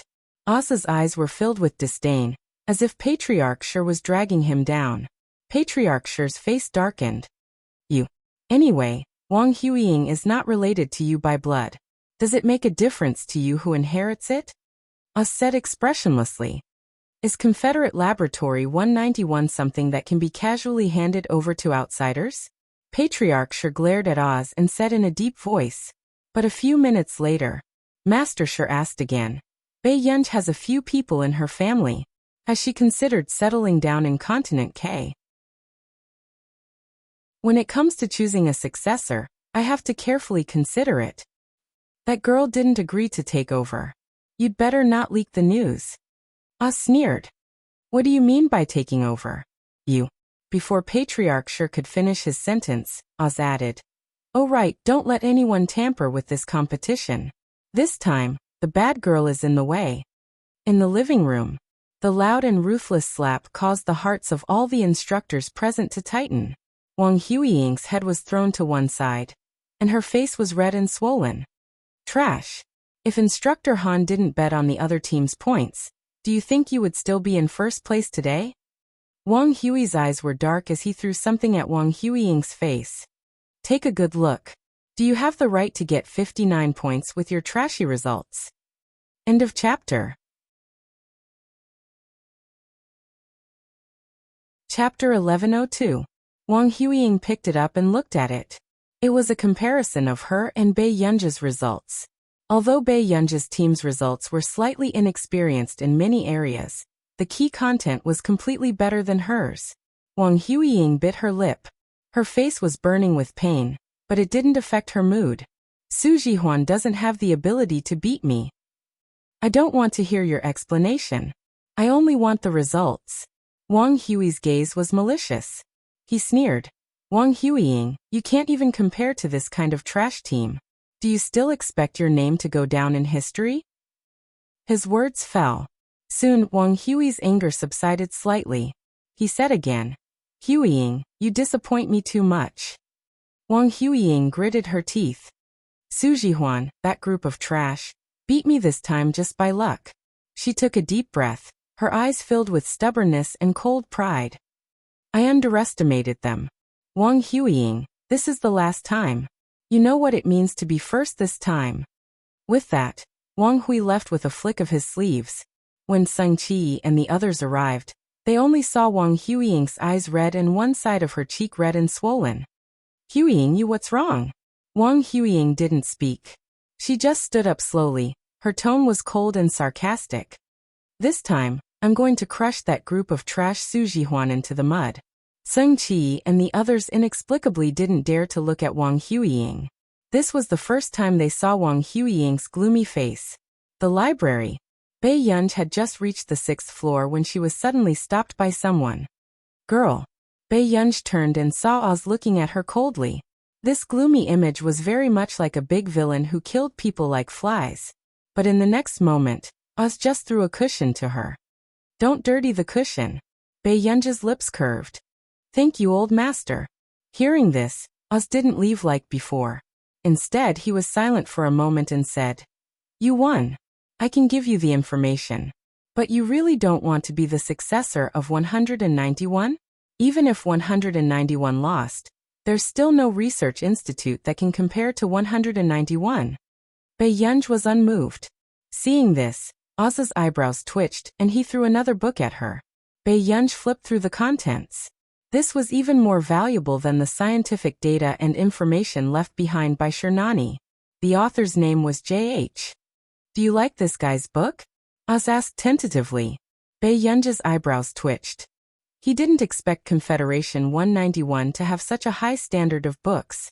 As knew Bei Yunj would like it. After all, very few people knew that the number one genius of Confederation 191 wasn't Shernani, but this foreign student. You sold it to me? Bei Yunj asked. Oz almost interrupted this guy's train of thought. If you get first place in the competition, I will give you all of this person's books. Bei Yunj's eyes flickered with a dark light. A moment later, she returned the book to Oz. I'm sorry. I promised my master that I wouldn't join Confederation 191. Oz also began to hate this girl's cleverness. He was even angered by her cerebral palsy master to the point that his heart ached. Which dog was this girl's master? He actually didn't let his disciple join Confederation 191? The finals were coming. After Su Jihuan came back from drawing lots, Tang Yi and the others looked at the theme and report order, and almost stopped breathing. There were a total of 10 themes and 9 teams to choose from.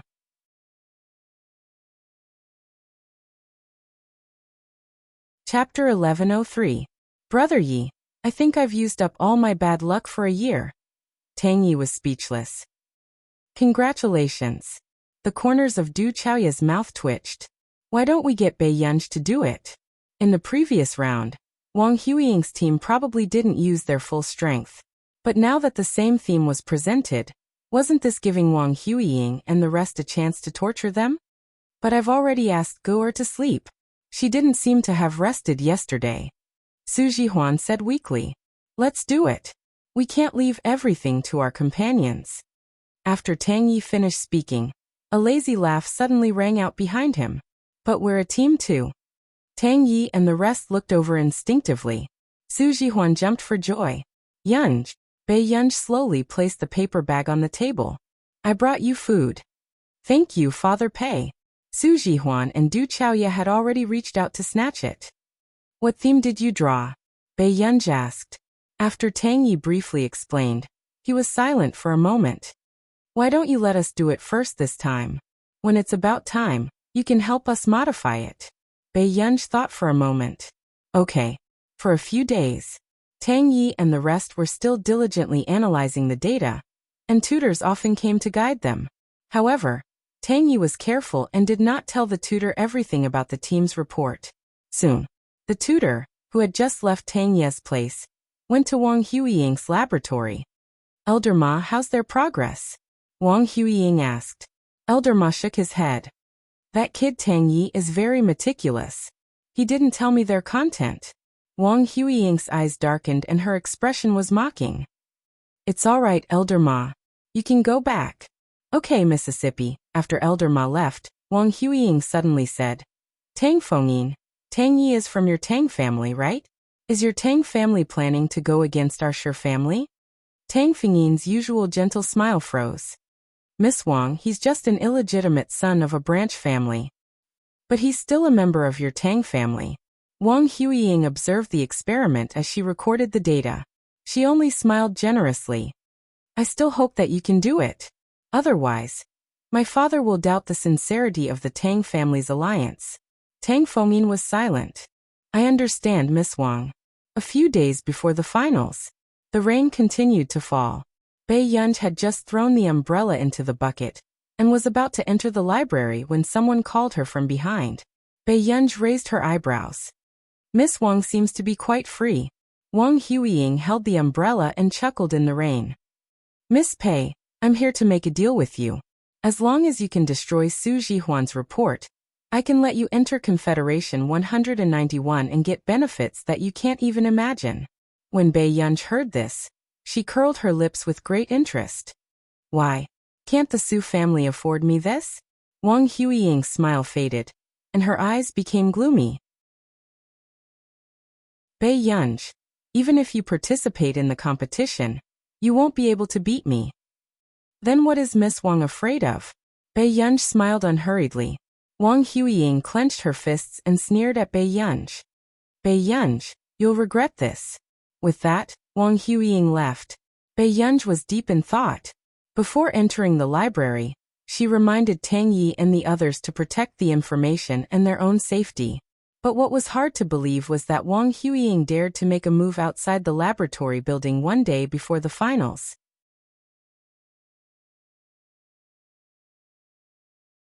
Chapter 1104. At the hospital, Bei Yunj arrived very quickly, but when the elevator bell rang, he didn't expect Suyu to come out of the opposite elevator. His hair was still messy. Bei Yunj didn't look at him anymore. He had just left when Suyu followed closely behind. However, what Suyu didn't expect was that when he saw Su Jihuan crying until her eyes were red, he subconsciously opened his hand. However, what he expected was not Su Jihuan throwing herself into his arms like before. Instead, Su Jihuan didn't even look at him. She ran over and hugged Bei Yunj. Yunj, brother, ye lost a lot of blood. Su Jihuan's tears fell. Bei Yunj instinctively wanted to push her away, but seeing that Su Jihuan was crying sadly, he could only move his eyelids and slowly take out a tissue to wipe her tears. Old Du, what's wrong with Tang Yi? Du Chaoya said. The doctor said that he lost too much blood and his body is covered in injuries. He might have to lie in bed for a few months. It must be Wang Huiying and the rest. Without anyone's instructions, who can enter Confederation 191? Su Jihuan gritted her teeth in anger. Bei Yunj was silent for a moment. Old Du, go to the laboratory and get the information first. Jihuan and I will guard here. Okay. Du Chaoya was actually a little worried about the competition. After all, Tang Yi was the one who did the final work. After Du Chaoya left, only then did Su Jihuan realize that Suyu was here. Why are you here? Su Jihuan was puzzled from the bottom of her heart.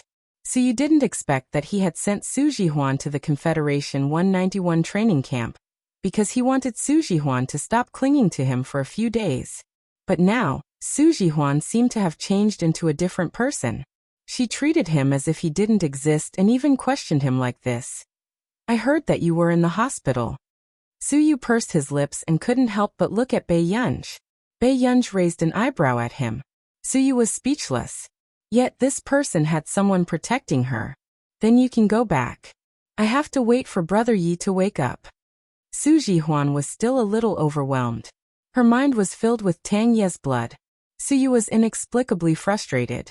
After glancing at Su Jihuan, he said coldly, up. With that said, Suyu left. Only Bei Yunj looked at his back with interest. What kind of attitude is that? I'm not afraid that he'll be unhappy if he waits for too long. Just as Su Jihuan finished speaking, Du Chaoya called. He told them that all the data in the laboratory had been destroyed. As for the backup in his hands, he probably wouldn't be able to finish editing it in one night. Hearing this, Su Jihuan was so angry that her entire body was trembling. She wanted to fight Wang Huiying to the death. Is Wang Huiying sick? A cold look flashed across Bei Yunj's beautiful eyes, and she let out a long laugh. However, it was still hair-raising. When Du Chaoya came back, Bei Yunj asked him to bring her computer. Dawn. Bei Yunj glanced at the sleepy Du Chaoya and Su Jihuan, and turned on her computer again. Inside the folder was the content she had written some time ago. Coincidentally, it was also the theme of the competition. After a quick glance, she licked her lips and sneered softly. Then she slowly deleted the last signature. She signed it again, Group 9 Bei Yunj team. The next day. It was Bei Yunj's first time sleeping in the hospital corridor. Her eyes were filled with impatience and irritation, especially after the scream. But Su Jihuan didn't know at all. I actually fell asleep. I haven't finished editing the manuscript yet. How did I fall asleep? The nurse next to them looked at the three good-looking people, and felt very strange.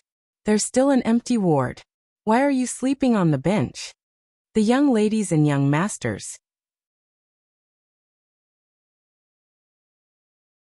Chapter 1105. None of them had any common sense. Brother Yi doesn't seem to be awake yet. Su Jihuan leaned against the door of the intensive care unit. After watching for a while, her eyes dimmed. Tang Yi will be fine. Let's think about the competition first. Du Chaoya glanced at Tang Yi in the ward and massaged his temples. Why don't I give a speech? After all, Bei Yunj had not participated in the theme this time. Du Chaoya did not plan to let a girl like Su Jihuan bear such a responsibility. Ah, but you don't know the entire framework. Su Jihuan bit her lip. Why don't? I'll go. Suddenly a voice sounded from the side, attracting Su Jihuan and Du Chaoya's attention. Yunj, what's in there? Su Jihuan looked at her USB flash drive. She remembered that Bei Yunj did not copy their documents. I wrote it last month for fun, and happened to run into the topic. Bei Yunj had already copied the information into the USB flash drive. His index finger twirled the USB flash drive string lazily, his posture casual. Su Jihuan was speechless. She really didn't dare to believe his careless appearance. Daddy Pei, are you sure you want to use your own? Su Jihuan held Bei Yunj's hand tightly, and wanted to struggle. I can't remember your content either. Pei Yunj said slowly without blushing or skipping a beat. At the venue of the finals, what no one expected was that among the judges today, the Shi family's head and the successor of 191, Wang Hui, would actually be there. However, Wang Hui's expression did not look too good. It was obvious that he did not expect the Shi family's head to be a judge. However, at this moment, what was more eye-catching was that Bei Yunj and the other two were late. In the venue, only Wang Huiying's eyes were filled with mockery as she looked at the three late people. She thought that these three people would not dare to come. However, it was even better that they were here. Let the competition begin. With that said, the host invited the first team to present their results. Under the Shi family's head scrutiny, almost none of the other judges dared to give a high score. This made the scalps of the others turn numb. After a few contestants, no one got a high score. They all hovered between 70 and 80 points. Until Wang Huiying appeared. Su Jihuan and Du Chaoya looked at the PowerPoint behind Wang Huiying, and felt an inexplicable sense of familiarity. She kept feeling that there were a few core points that were especially similar to what Tang Yi had written. However, not long after, the contents of the next slide made Su Jihuan and Du Chaoya's faces turn black. This slide was their team's PowerPoint, and Wang Huiying and the others had used it exactly as it was. What does Wang Huiying mean? Plagiarizing our content in broad daylight. Su Jihuan's anger reached its peak. At this moment, Wang Huiying smiled at Bei Yunj and the others. She obviously knew that Bei Yunj and the others had no evidence. And in Confederate 191, who would dare to touch her? Bei Yunj glanced at him unhurriedly, not saying a word the whole time, until Wang Huiying finished. The judges gave him the highest score, 84. Next, Bei Yunj's team. Let's welcome Tang Yi to the stage. As soon as the host finished speaking, Bei Yunj stood up and said, I'm sorry. My partner can't come to the competition, so I'll take her place at the last minute. Aren't you taking our competition too seriously? Wang Hui suddenly said sternly. Who knew? Bei Yunj glanced at him and sneered. Does Mr. Wang need to shout at me for the Shi family's competition? As soon as he finished speaking, the scene froze for a long time.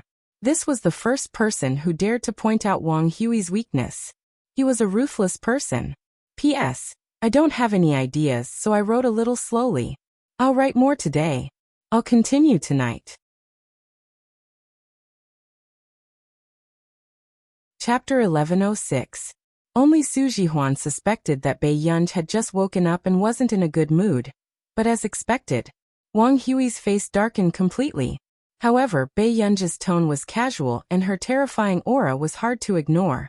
Her slender and beautiful hands slowly brushed through her long, curly black hair. She smiled calmly, but there was no warmth in her voice.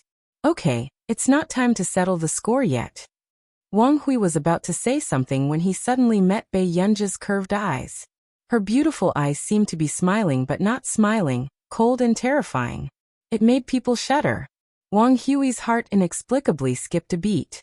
He was actually intimidated by this little girl. Patriarch Shi was also very surprised when he saw this scene. He had only seen Bei Yunj briefly before, and only thought that this little girl was too eye-catching. But now he realized that she controlled the entire scene. Bei Yunj didn't look at the slides behind her. She just licked her lips and said in a lazy voice, Hello everyone, I'm Bei Yunj. This report will be done by me and 3 other team members. As soon as she finished speaking, the slides behind Bei Yunj began to show the main topic. When the others saw the contents of the slides behind Bei Yunj, their expressions changed. The 10th topic was undoubtedly the most difficult of the 10 topics. Even Wang Huiying was very cautious in order to win this competition. She didn't dare to take the risk of choosing a deeper topic. However, the slides behind Bei Yunj started with a deeper topic. It was on a completely different level from the other contestants. If they were told that Bei Yunj's report was written by the top researchers of Confederation 191, they would probably believe it. What kind of monsters were the members of this team? Crouching tigers and hidden dragons? Not only did the contestants have a mental breakdown, but even the judges' faces stiffened after hearing Bei Yunj's smooth speech. Was she here to participate in the training camp competition? This level of content was already not something they could comment on. For some reason, they felt like they had offended a big shot in the industry. The judges' scalps went numb and they didn't dare to give this score. Du Chaoya and Su Jihuan were also stunned. Su Jihuan's breathing stagnated. She wrote this for fun? Du Chaoya. Meanwhile, the onlookers who weren't afraid of blowing up the matter were still discussing. F***CK, what kind of big shot is this Group 9 doing? Slapping the opposing genius group's face round after round? If I were Wang Huiying, I would be so angry that I would vomit blood. One of them, a fan of Bei Yunj, couldn't help but feel his blood boil. Master Pei, how is this a slap in the face? This is clearly a strafing shot. Other than her, no one else survived at this very moment. As expected, Wang Huiying's face was ashen, and the hatred in her eyes was almost surging out. Where did Bei Yunj's report come from? Or was Bei Yunj playing with her on purpose? Huiying, what should we do? Tang Fingyin's face was also pale, and he was already regretting it. If he hadn't found someone to injure Tang Yi, he wouldn't have let Bei Yunj go on stage. Wang Huiying pursed her lips and turned her head to see the head of the Shi family looking at Bei Yunj with sparkling eyes. He couldn't suppress his excitement. For some reason, she panicked and had a bad feeling. My report ends here. Thank you everyone. As soon as Bei Yunj finished speaking, the judges felt uncomfortable no matter how they sat. They didn't know how to give this score. P.S. I can't take it anymore. I'm too sleepy. I'll wake up early tomorrow to finish these 3 chapters. Good night everyone. End of chapter.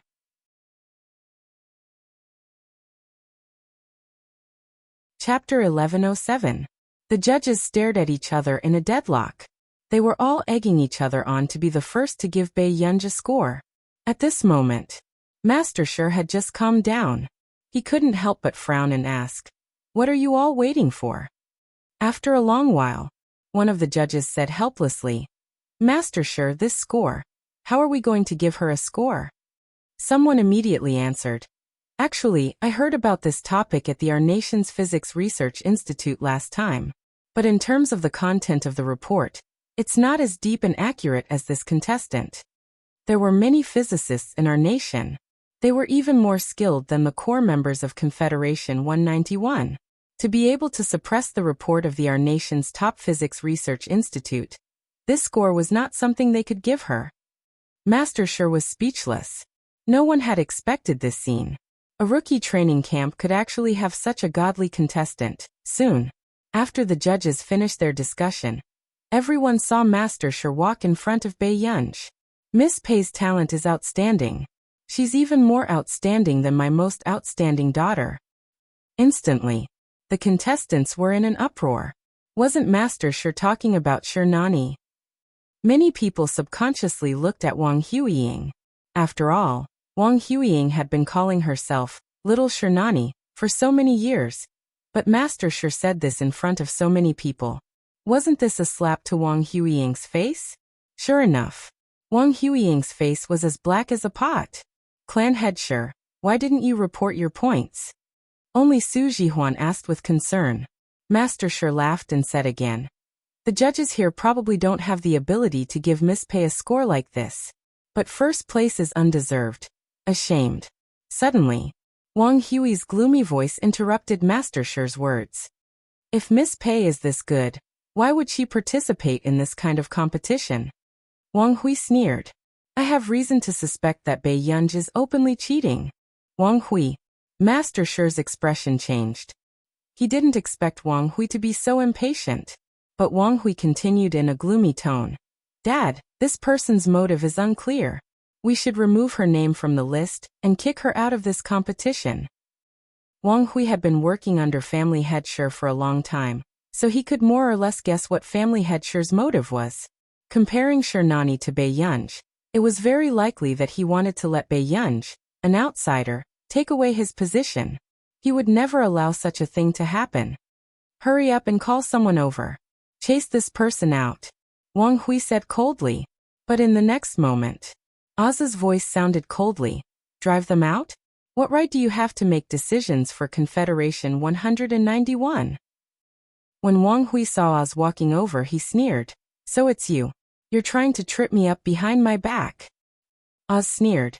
You're just someone who eats soft rice. Do you still need me to worry about you? I'm here today because this girl is the successor that I've chosen for Miss Nandi. In your dreams. Wang Hui was furious, but then he sneered. Oz, I really didn't expect you to cheat with other players in order to pull me down. But you have to remember that I gave you face. But since you still don't understand who's in charge here, then I'll chase you and Bei Yunj out today. Hearing this, before Wang Huiying had time to sneer, a voice suddenly sounded from outside the door. End of chapter.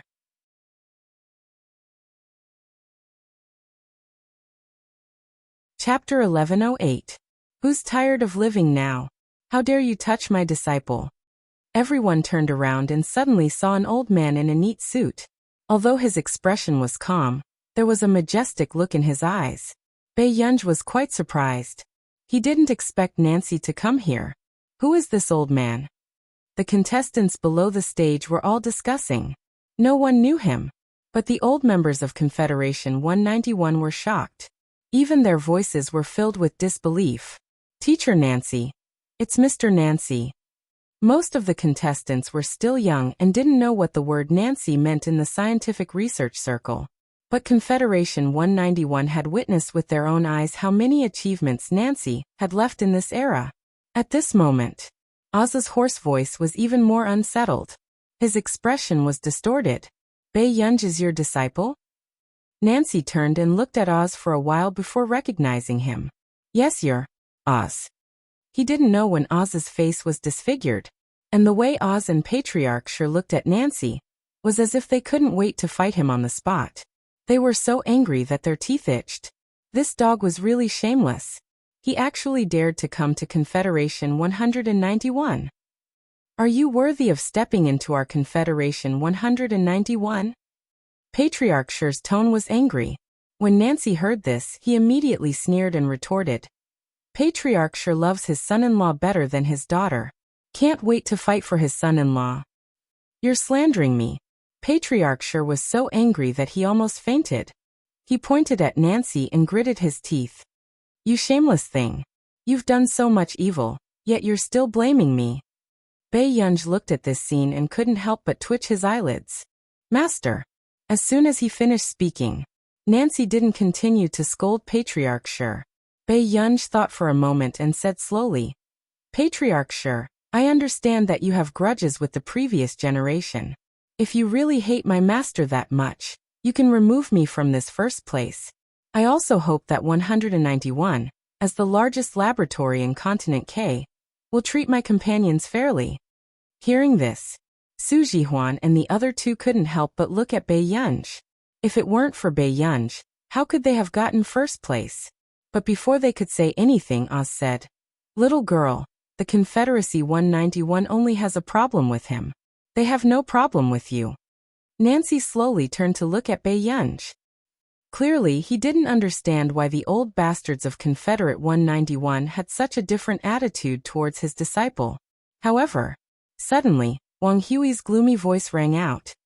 No wonder Bei Yunj's team was able to submit such a report. It seems that even after so many years, Mr. Nancy still can't forget Confederate 191. Do you think everyone is like you? Someone who likes to live off women? Nancy sneered. She was merciless in attacking her enemy. As expected, Wang Hui's face darkened. After all, with such a peerless master like me, it's hard for my disciple to fail even if he doesn't want to.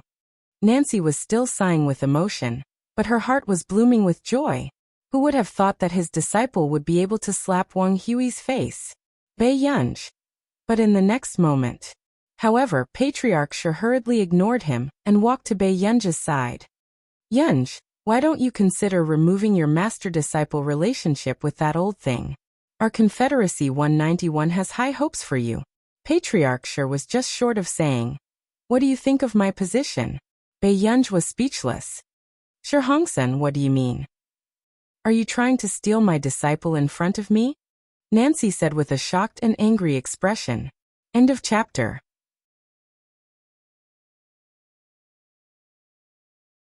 Chapter 1109. The head of the Shi family couldn't hold back his anger. Nancy, so what if I poached your disciple? You even poached my daughter, and you still have the cheek to criticize me? Bei Yunj's eyelids twitched. When the head of the Shi family thought of his daughter, he couldn't help but tear up. Do you think it's easy for me? I raised Yi all by myself. Originally, I just wanted to find someone worthy of her trust. But what about you? Eloping with her? Now that Yi is gone, I just want to find her a disciple to take over. How am I wrong? Hearing this, Nancy paused. He didn't expect that the head of the Shi family wanted to keep Bei Yunj to find a successor for Shi Nani.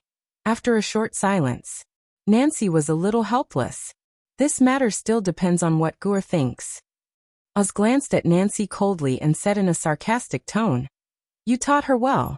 You didn't let the little girl join Confederation 191. I've been persuading her all this time, but she refused to be Miss Nani's disciple. Nancy, he didn't expect this either. After all, Bei Yunj didn't even mention it to him. He could not imagine how tempting the Confederation 191 would be to all of them. But he didn't expect that Bei Yunj would even reject the position of successor. Gur, if you want, I won't stop you. Nancy was touched and immediately said. Unexpectedly, Bei Yunj glanced at him slowly and chuckled softly. No need, Master. Master, I have no choice but to take over your territory. Nancy's emotions dissipated instantly. The head of the Shi family. How did Nancy trick this girl to become his disciple back then? At this moment, Wang Hui and Wang Huiying's eyes had completely darkened. Soon one of Wang Hui's men said, Master, but our successor has always been Mr. Wang Hui. I only let him temporarily manage the 191 successor, but I never promised him that he would definitely inherit this position. These words made Wang Hui's eyes even colder. So I've worked hard for Confederation 191 for so many years, but the head of the family is not moved at all? Patriarch Shi said calmly, Wang Hui, I've said it before. I hope that this position can be inherited by a capable person. Painted Oriole is indeed capable.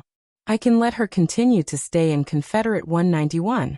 However, she's not suitable for the position of successor in the future, and neither are you. These words made Wang Hui even angrier. He sneered. Good.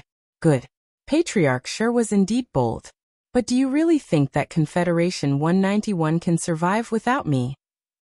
After Wang Hui said this specious sentence, he turned around and left angrily. Wang Huiying looked at Bei Yunj with a venomous look in her eyes. She had never expected that Bei Yunj would mess up the plan her father had set up for so many years. After the event ended, Master Shi, for Wang Hui to be able to control the operations of Confederation 191 for so many years, I'm afraid the people behind him are not to be trifled with. Oz suddenly said. How could I not know?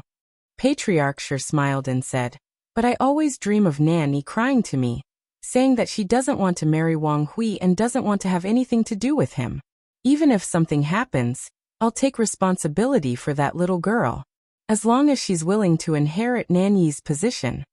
Oz didn't say anything. Outside the building, Bei Yunj was still listening to Nancy's incessant nagging about the benefits of being the successor of Confederation 191, until she caught a glimpse of someone not far away. Her eyes curved. Master, we'll talk about other things later. I'll go back first. Wait you. Before Nancy could finish speaking, he saw Bei Yunj running towards the man not far away. Although he was far away, Nancy could still vaguely see that the man was handsome.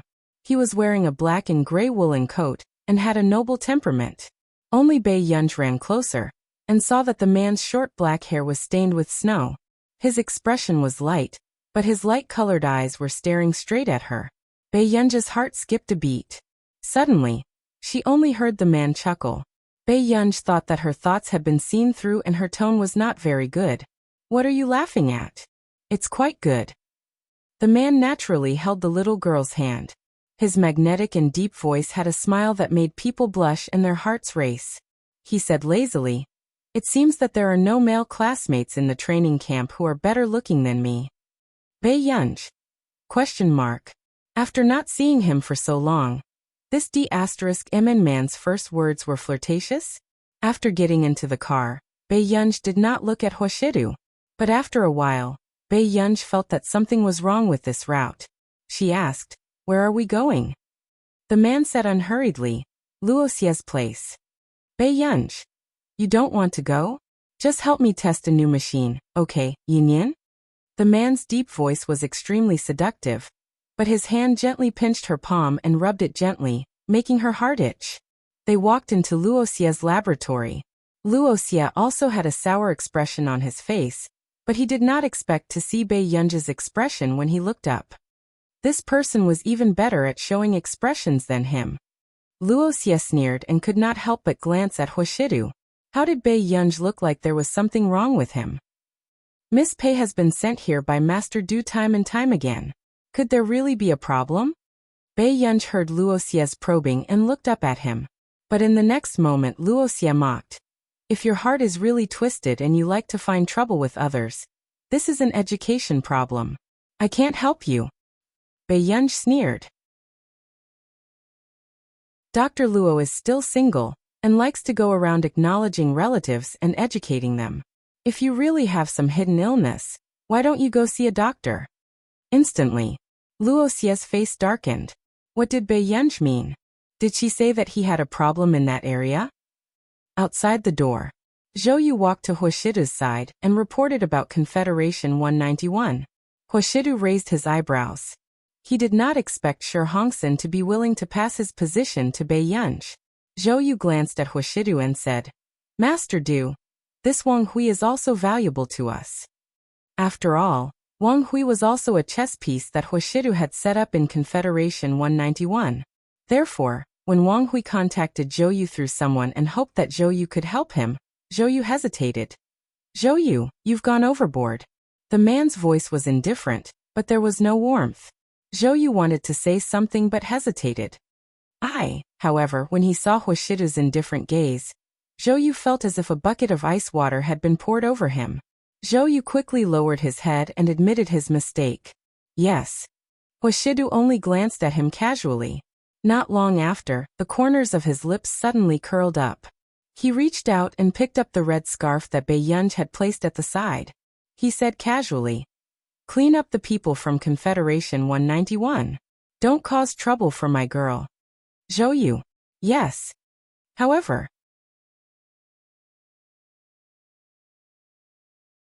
Chapter 11:10. Mr. Wang, will that person help us? Wang Hui's men started to feel uneasy. Hearing this, Wang Hui gritted his teeth and sneered. "Definitely. But even if he doesn't, I have a way to let that little girl know what's good for her." Had he spent so many years in Confederation 191 for nothing? Shi Hongsen was really ridiculous. He actually thought that a little girl could replace his position. In the laboratory, "Boss, this girl looks very normal. Is there really a problem?" The experimenter in the observation room asked softly. Luosie sneered. "Is there a problem? Master Du treats her like a treasure. What problem can there be?" If there was a problem with Bae-yunj, it was because Hoshidu had spoiled her. Luosie didn't care. But in the next moment, Luosie suddenly heard a loud noise in the laboratory. When he reacted, his eyelids twitched and he immediately ran over to Bae-yunj. But he saw Bae-yunj standing by the side with a normal expression. He didn't notice the coldness in Bae-yunj's eyes that had not completely disappeared. And there was a crack on the surface of the latest machine he bought. Luosie's expression also cracked. I'm sorry, Dr. Luo. I accidentally bumped into it. Bei Yunj's voice sounded unhurriedly. Luo Xie even had the thought of strangling Bei Yunj to death. Did she know how much money he had spent to buy this machine? Luo Xie's expression kept changing. The observer beside him immediately whispered to Bei Yunj, Miss Pei, come out quickly. Boss's heart is aching. Bei Yunj was speechless. Not long after, Bei Yunj left with the observer. She asked casually, Is this machine very expensive? It's not too expensive. Boss only got this machine because he asked for favors. Also, the observer looked around and immediately said to her sneakily, My boss bought this machine specially for the goddess. Goddess? Bei Yunj's first thought was Lai Yunqing. Yes. She's the one who nominated the Busaka. Our boss has been single for so many years just to have a vigorous relationship with her.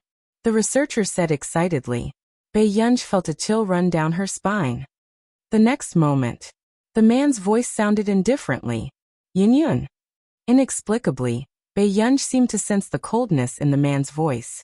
But when she came back to her senses, Bei Yunj felt that she was overthinking. Brother. Bei Yunj walked up to the man. However, before Huashidu could speak, Luo Xie walked over quickly, and even asked his laboratory staff to leave the hall. Luo Xie looked at Bei Yunj silently and his attitude changed. Miss Pei, I hope you can accept my face-to-face examination. Luo Xie couldn't help but look at Bei Yunj when he thought of the data he had just seen on the machine. Initially, Luo Xie had thought that Huashidu was making a fuss over nothing. What could have happened to Bei Yunj? But now, he realized that Huashida's motive for returning to Continent K was very likely to be for Bei Yunj. Bei Yunj glanced at Luo Xie expressionlessly, but she kept suppressing the dark thoughts in her heart. The atmosphere suddenly turned silent. Huashidu lowered his eyes and looked at her. After a while, Bei Yunj heard the man suddenly speak. Forget it if you don't want to see it. Luo Xie instinctively looked up at him. Master Du. Luo Xie was getting more and more confused by Huashida's thoughts. End of chapter.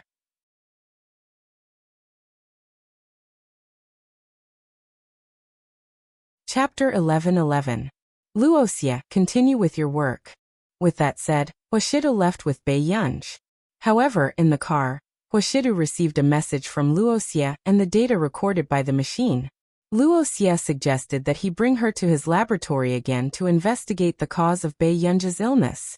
Huashida's eyes were dark. Not long after, he put his phone back into his pocket. In the blink of an eye, Huashidu saw Bei Yunj looking at him. The machine just now affected brain activity through brainwaves. Bei Yunj's emotions were more or less affected. For a moment, she could not get rid of the dark thoughts in her mind. Bei Yunj had just calmed down and was still thinking about how to speak to Huashidu. However, she did not expect to hear the man's deep and magnetic voice. We're returning to Yunqing in 2 days. Bei Yunj's long eyelashes fluttered slightly, and she quickly licked her red lips. After a while, she asked, Aren't you going to continue the examination? With that said, Bei Yunj did not hear Huashidu speak and looked up instinctively. However, she did not expect the man to stare straight at her. The corners of his upturned eyes were charming, and he chuckled in a low voice. It was as if he was making a serious promise to her. He said slowly, Bei Yunj, we still have a long time in the future. Bei Yunj's heart thumped unnaturally and she looked away hurriedly. However, the man's lips curled up. Back at the manor, Bei Yunj watched as Zhou Yu and Seng Su watered the flowers not far away and called Nance. Other than Luo Xie, do I have any other choice? Nance did not expect Bei Yunj to take the initiative to talk to him about this one day. He snorted. You still know that I'm your master. I thought you were going to look for Zhong Shenglin again. Nance quickly got to the point. Yunj Luo Xie is your most suitable choice now. Bei Yunj was speechless. Now, Bei Yunj's scalp turned numb at the thought of what the experimenter had said about a romantic relationship between an older woman and a younger man. Change it. Bei Yunj was silent for a moment. Besides, I don't want anyone to know about it for the time being. Do you not want others to know? Or do you not want your brother to know? Nancy smiled. Bei Yunj. Other than Huashidu, there was no one else who said that. Nance knew that Hoshida's identity was not simple. He had also heard Zhong Shenglin mention Hoshida before. Although he didn't know much about this young man, there was one thing he was sure of. Perhaps even Bei Yunj herself didn't know what this man thought of her. Thinking of this, Nancy could not help but ask, "Gur, why can't you figure out such a simple question?" After a while, only then did Nancy hear her clear and melodious voice ring out. "Master, it's not like I can figure out everything." Nancy was stunned. After he came back to his senses, he remembered that Bei Yunj was only 19 or 20 years old. However, the more he interacted with Bei Yunj, the higher his expectations for her. It was easy for people to fall into a fallacy with such a genius. She had to be more knowledgeable than everyone else. Suddenly, Bei Yunj's voice interrupted his thoughts. She smiled lazily. "Master, I can inherit Madam's Confederation 191, but there's a score that I haven't settled yet." "What score?" "Confederation 191. No one understood why a group of people would suddenly appear. When they saw Wang Hui, they suddenly attacked him and beat him up until he couldn't even get up. Half a day later, Wang Huiying had just rushed to the hospital when she didn't expect to be slapped by Wang Hui out of nowhere. P.S. There are 2 more updates. If nothing goes wrong, there should be a mini update soon. End of this chapter.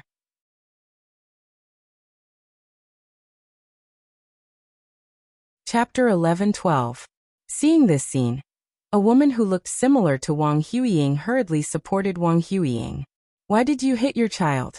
Your daughter came to the hospital to see you out of kindness." Shiruzhen's heart ached. "You should ask her. She can't even compete with Bei Yunj. Isn't it embarrassing?" Wang Hui's long-suppressed anger finally exploded. He pointed at Wang Huiying and scolded her. Wang Huiying covered her face with her hands. Her hair covered half of her face. After a long time, she said gloomily, "Those people today must be Bei Yunj's men." Wang Hui's face darkened. He thought about how he was beaten up in Confederation 191, and his tone became even worse. "How did you know?" "I asked the Tang family to teach the illegitimate son of the Tang family a lesson. He's her teammate." Wang Huiying's hatred for Bei Yunj grew stronger. Bei Yunj was really arrogant. She actually hit her father. "Wang Huiying, you." Wang Hui's eyes darkened. He sneered angrily. "I didn't expect you to become so useless after so many years." Wang Huiying was his most successful genetic experiment subject. How could she be defeated by an ordinary person? Wang Huiying seemed to have been provoked. Her voice was sharp and she sneered. "Useless? Father, don't forget that if it weren't for me, Grandfather wouldn't have considered letting you inherit the laboratory." But Wang Hui was even more furious when he heard this. "How dare you talk back to me?" Shiruzhen immediately protected her daughter. "Huiying didn't mean to provoke you. Don't treat your daughter like this." "I treat her like this? How much effort did I put in to nurture her? Look at the result. She can't even compete with a wild girl who came out of nowhere. Now Shi Hongsen wants to pass his position to a wild girl." Wang Huiying's expression became even more twisted when she heard this. "Brother Hui, I have a solution," Shiruzhen said immediately. Wang Hui frowned. "What solution?" "Old Mr. Dongxi." Shiruzhen looked at Wang Huiying's red and swollen face, and a trace of heartache flashed across her eyes. Soon she said, "Elder Dong is father's teacher and the person with the most authority in Confederation 191. Father has always respected him. Therefore, as long as Elder Dong opposes father, there is still room for negotiation." Shiruzhen continued. "Elder Dong hasn't asked about anything in the laboratory in the past few years, but he has always favored Huiying." After listening, Wang Hui's complexion finally returned to normal, but Wang Huiying's gaze was malicious. This time, she would not let Bei Yunj off the hook. The college entrance examination was approaching and Bei Yunj had been receiving news from Qin Luyan and the other 2. He was even pulled into a group chat, and the 3 of them took turns sharing the poisonous chicken soup that they had gotten from God knows where. Little clever trick that exploded in the college entrance examination circle. Her parents actually raised her to be the city's top scorer. Tens of thousands of parents who took the college entrance examination express regret that they did not buy these for their children. You're only 3 minutes away from the college entrance examination dark horse. In fact, Bae Yunj even saw by chance that Chin Yu had retracted an article. Parents did all this to raise the confidence of children with poor results for the college entrance examination. The corners of Bae Yunj's lips twitched. Then he left the group chat expressionlessly. Suddenly, "What's going on? I heard that you rubbed Wang Huiying."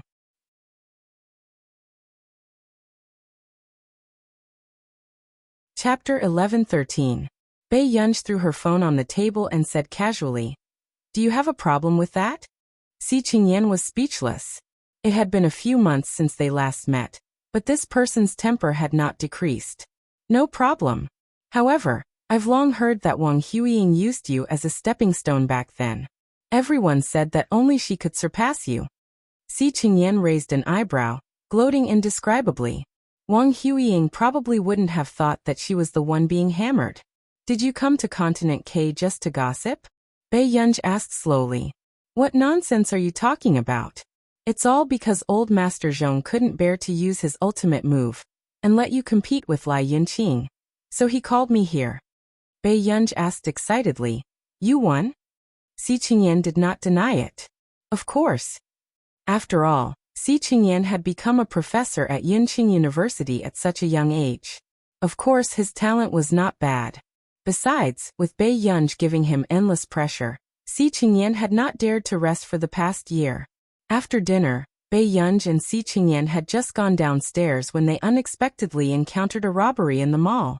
The sound of a gunshot caused a commotion on the field. Continent K was not like Country A. Even the well-guarded wealthy district would occasionally have bandits enter. Not to mention the chaotic city. Si Qingyan almost cursed. He had just won the competition and wanted to walk around Continent K, but he did not expect to encounter such a thing on the same day. Those who don't want to die, squat down. The man with the weapon was still holding a boy. With that said, the citizens who had yet to escape did not dare to move. Even though such things often happened in this city, no one could avoid the fear of death. "Yunj, let's go upstairs first." Si Qingyan was about to bring Bae Yunj upstairs and call the police, but in the next second, Bae Yunj walked downstairs. "Yunj." Before Si Qingyan could pull her back, Bae Yunj's eyes swept over the 3 people with guns. "Do you want a hostage? What do you think of me?" Bae Yunj's words angered the criminal gang. "Do you have a death wish?" Bae Yunj slowly took off her watch and threw it accurately to the side of the clear pool. She raised an eyebrow and was indescribably arrogant. "Sir, that watch is worth the value of everyone here." Si Qingyan was speechless. The crowd. "Is this the time for you to show off your wealth?" True enough. When the man with the gun saw the watch that was worth nearly 100 million yuan, he could not hide his greed. He immediately asked Bae Yunj to go and exchange the hostage. Si Qingyan said, "Bae Yunj, you hurry up and call the police." Bae Yunj left after saying that.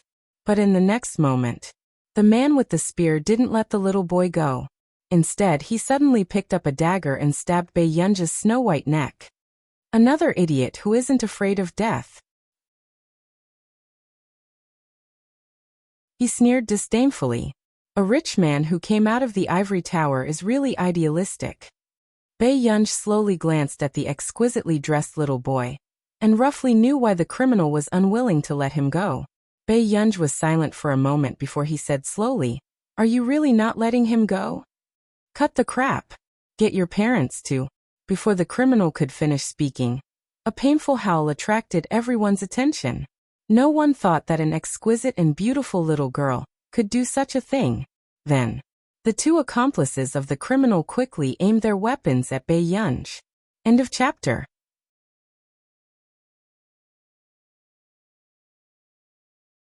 Chapter 11:14.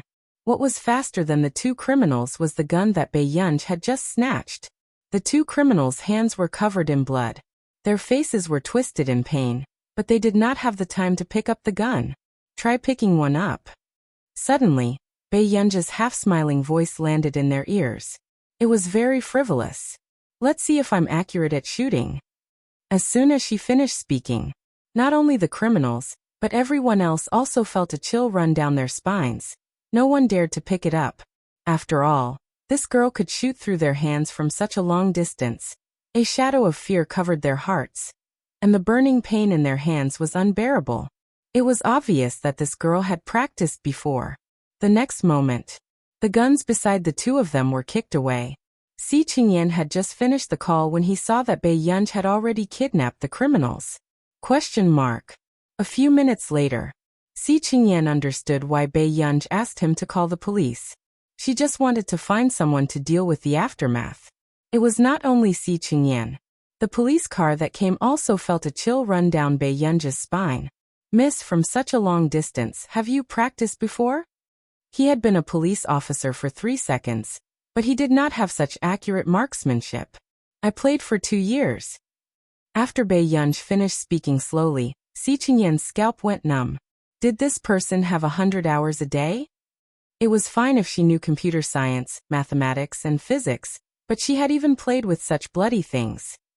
There's also a little boy inside. He must have been kidnapped. After Bai Yunj reminded him, Si Qingyan pulled her away and reprimanded her, saying that she was not afraid of losing her life. After listening for a long time, Bai Yunj finally realized that the watch Qin Luyan had given her was still in the pool. However, when Bai Yunj went to pick it up, the watch was already gone. In this world, people are not what they used to be. Si Qingyan gloated as he felt pity. These people are really worse than you. You saved them, but someone stole your watch in the chaos. Bai Yunj. Now that things had come to this, he could only buy another one that was exactly the same. With this plan in mind, Bai Yunj returned home. However, the next day, she heard Si Qingyan say faintly that there was no second watch that was identical to the one she was wearing. Qin Luyan had bought this watch because it was unique. A few days later, Bai Yunj was visited. Master Shi. Yunj, there's a banquet in 2 days. Bai Yunj sounded a little frustrated. I'm not free. For the past few days, she had been looking for help to see if she could contact someone to make a high-quality imitation watch. Patriarch Shi and Nancy looked at each other. Soon Nancy whispered, "Dear disciple, this banquet is being held by the Bai family. You have to go." Nancy heaved a sigh of relief, gritted his teeth and said, "If you go, the ceremony of the successor of the Confederation can be postponed for half a year." "All right." Bai Yunj quickly agreed. But Nancy was about to get into a fight with Patriarch Shi. The Bai family. Bai Yunj was still on the phone with Song Yao. To be precise, Bai Yunj was reprimanding Song Yao unilaterally. As the college entrance examination approached, Song Yao actually took on a script at the last minute. Although Song Yao heard that Bai Yunj was laughing, she did not doubt that if Bai Yunj was in Yuncheng, she would probably come to mess with the production team. Before she hung up, Bai Yunj heard a discussion not far away. "Akel, I really didn't expect you to save little young master. I heard that those people all had guns. And the old madam, I heard that she almost knelt down for you on the spot." The voices on Song Yao's side were too noisy, but Bai Yunj could hear everything clearly. End of chapter.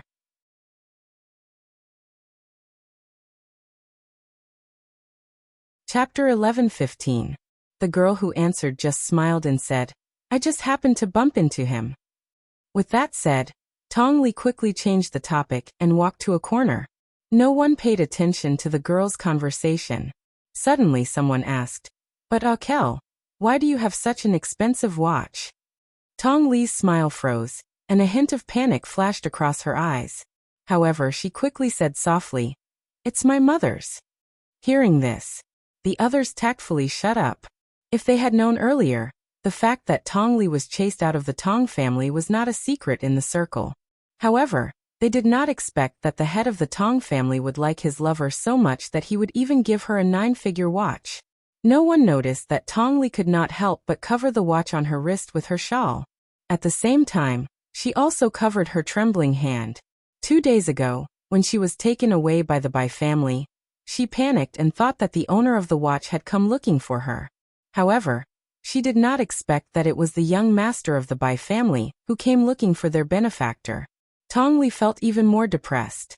If the young master was not blind, She might have been criticized by everyone for taking that watch in the chaos. She would not be standing here and being treated as a noble by Madame Bai. Thinking of this, Tong Li could not help but look sarcastic.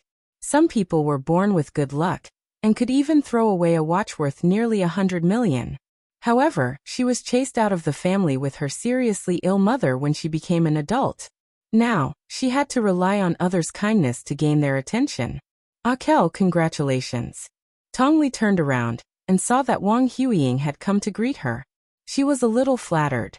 Huiying. However, on second thought, the Bai family's status in Continent K was comparable to the Confederation 191. It was only right that Wang Huiying came to greet her. I just came from Elder Dong's place and brought you good news. Elder Dong has agreed to accept you as his disciple. After Wang Huiying finished speaking, Tong Li was overjoyed. Really? It was difficult to walk in the scientific research circle in Continent K without connections. Tong Li never dreamed that Elder Dong would be willing to accept her as his disciple. Of course it's true. Akel, you're not bad. Wang Huiying smiled. She was not wrong, but Wang Huiying knew that there was another reason. Even Elder Dong wanted to give the Bai family face. Many people had heard the news that the Bai family wanted to adopt Tong Ying as their daughter. Clearly, Tong Xie was going to have a meteoric rise. A dark look flashed across Wang Huiying's eyes. She smiled and said, "If that's the case, it won't be a problem to enter Confederation 191. His words made Tong Yi unable to calm down. However, it was the first time Tong Yi was surrounded by so many people. He couldn't help but smile. Compared to Huiying, I'm just an ordinary person. Wang Huiying's gloomy mood in the past few days was completely relieved because of Tong Ying's words. Unfortunately, from the corner of her eye, Wang Huiying saw Pei Yunj, who was staring at someone. A trace of mockery flashed across her eyes. She didn't even need to think to know that Master Shi was the one who sent him here. Thinking of this, she immediately walked over. Miss Pei is alone. Don't you want to make some friends? When Wang Huiying saw that Bei Yunj was being ignored, she couldn't help but poke at her. Who knew? Bei Yunj hung up after saying something to the person on the phone. He turned around and sneered. Miss Wang, you're quite worried. Why don't you let Mr. Wang stay in the hospital and make some more friends? Wang Huiying's face turned ashen. She didn't expect Bei Yunj to dare to mention it. When Tong Li saw Bei Yunj, she felt an inexplicable sense of familiarity. End of chapter.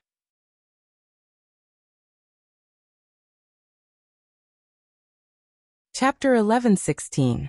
At that time, Bei Yunj was dressed so tightly that Tong Hua did not recognize her.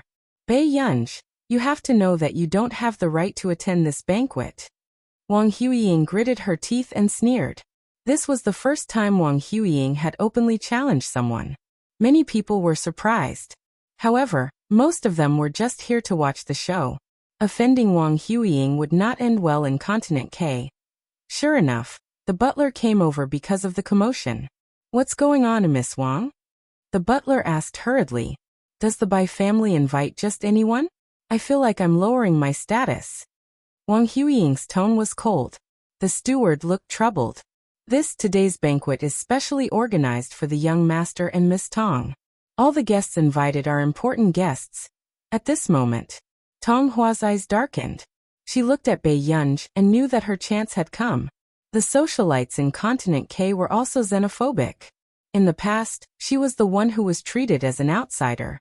However, the most pitiful person was someone else now. However, Tong Hua did not sympathize with Bei Yunj. She only felt that Bei Yunj had asked for it since she dared to go against Wang Huiying. Huiying is my friend. Miss, since you're alone, why don't you sit at the back? Tong Hua said calmly. The butler hesitated when he heard this. He remembered that although this young lady had come alone, the invitation she received had arranged for her to have a first-class seat. It's not considered rude.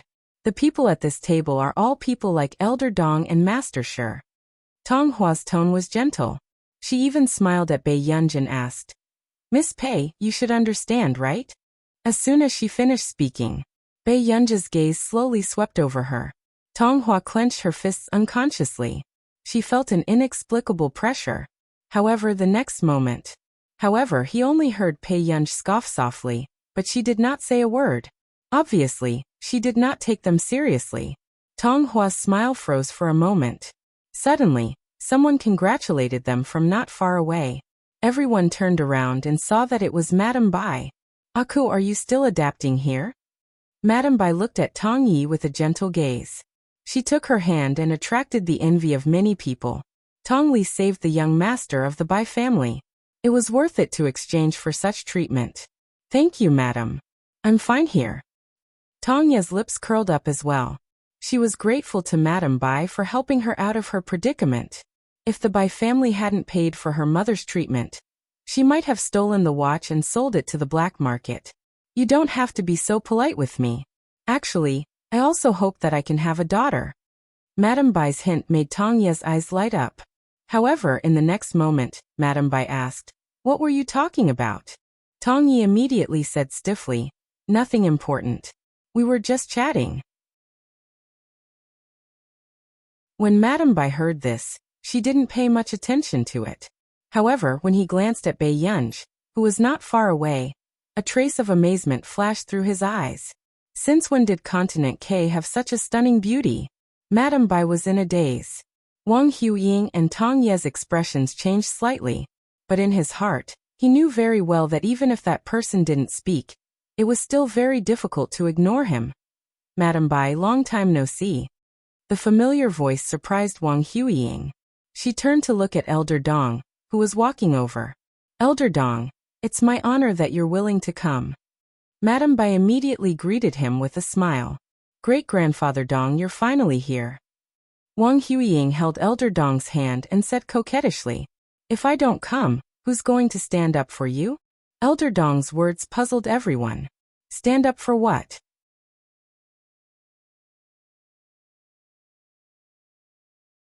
Chapter 11:17. At this moment, Madame Bai's smile faded. She quickly took Tong Li's hand and went up the stage.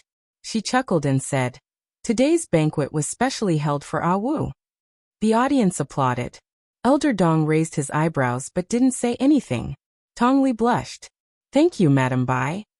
"What's there to thank me for? If it weren't for you, Aning wouldn't have been so lucky to come back safely." Madame Bai patted Tong Li's hand and smiled. "I heard from the director that there weren't any casualties because you fought back against the robbers." As soon as she finished speaking, Bei Yunj's eyes darkened as she looked at Tong Li on the stage. Suddenly, "You're Bei Yunj, aren't you?" A solemn voice sounded in an unfriendly tone. Bei Yunj glanced at Elder Dong and nodded indifferently, but her attitude angered Elder Dong. Elder Dong sneered. "You're indeed Nancy's disciple. You're just as frivolous and ignorant. Nancy didn't take over Confederation 191 back then. Now it's his disciple's turn? Do you really think you can sit in that position? If I can't, why are you so anxious?"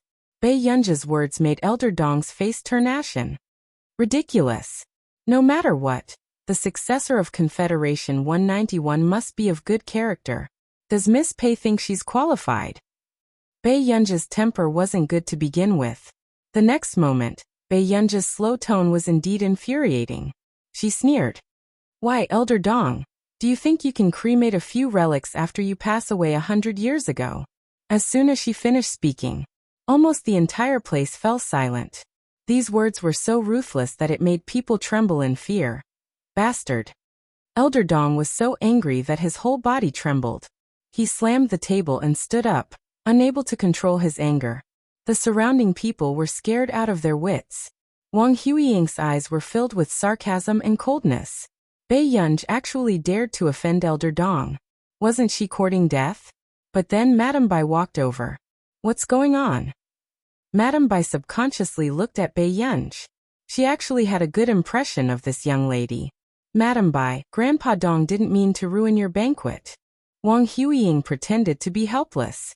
At this moment, Tong Yi suddenly said, "No wonder Miss Wang. I wanted Miss Pei to change to another table, but I didn't expect Miss Pei to be so stubborn." Her hesitant look made the others look at Bei Yunj differently. They simply thought that Bei Yunj was trying to climb up the social ladder, or deliberately stirring up trouble in the Bai family.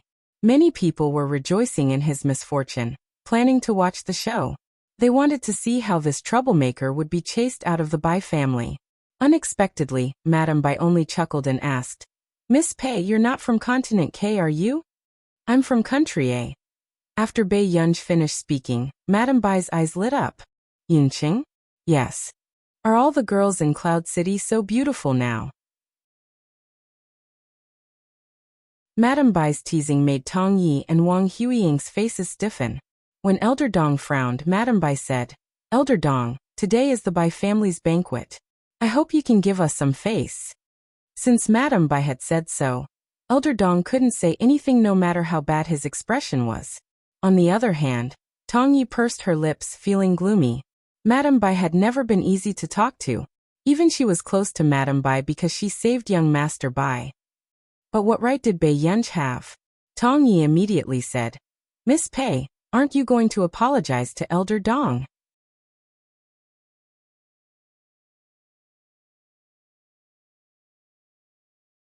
Chapter 11:18. No one said a word. After all, they had never heard of this excessively beautiful girl being the young miss of any prestigious family. Who would be so bored as to provoke Elder Dong, and the Bai family's benefactor, for a girl? All of a sudden, Bai Yunj laughed and raised her beautiful eyes. She said calmly, "Miss Tong, since you're so concerned about others, when are you going to return my watch?" Hearing this, everyone else was confused. They didn't understand what was going on between Bai Yunj and Tong Hua. When Tong Wu heard this, she looked up abruptly. Her body stiffened and a chill ran down her spine. No wonder she found Bai Yunj's voice so familiar. She was the girl in the mall.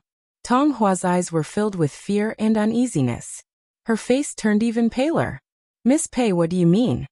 She didn't want to claim credit for taking Bai Yunj's watch. She just wanted to sell it on the black market to save money for her mother's treatment. She didn't expect the Bai family to treat her as their savior. Bai Yunj's eyes were cold. She suddenly laughed. "Miss Tong, do you really think it's so easy to take my watch?" Tong Hua instinctively covered the watch in her hand. She was nervous and scared, but her tone was cold. "Miss Pei, don't talk nonsense." It was also Bai Yunj's first time meeting such a woman who did such a stupid thing without hesitation. When Tong Wu saw that Bai Yunj didn't say anything, she thought that Bai Yunj didn't dare to offend her.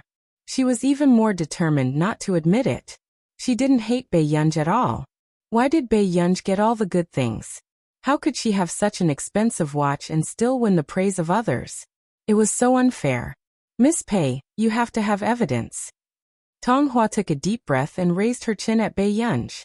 She smiled and said, "Although I don't know who Miss Pei is, I don't think you can offend me." The atmosphere was tense. Everyone was thinking, "It's over." Tong Hua was now the most popular person in the Bai family. How could Bai Yunj be so stupid as to offend the Bai family? However, Madame Bai hesitated when she saw the watch in Tong Ye's hand. She didn't know why, although she didn't dislike children.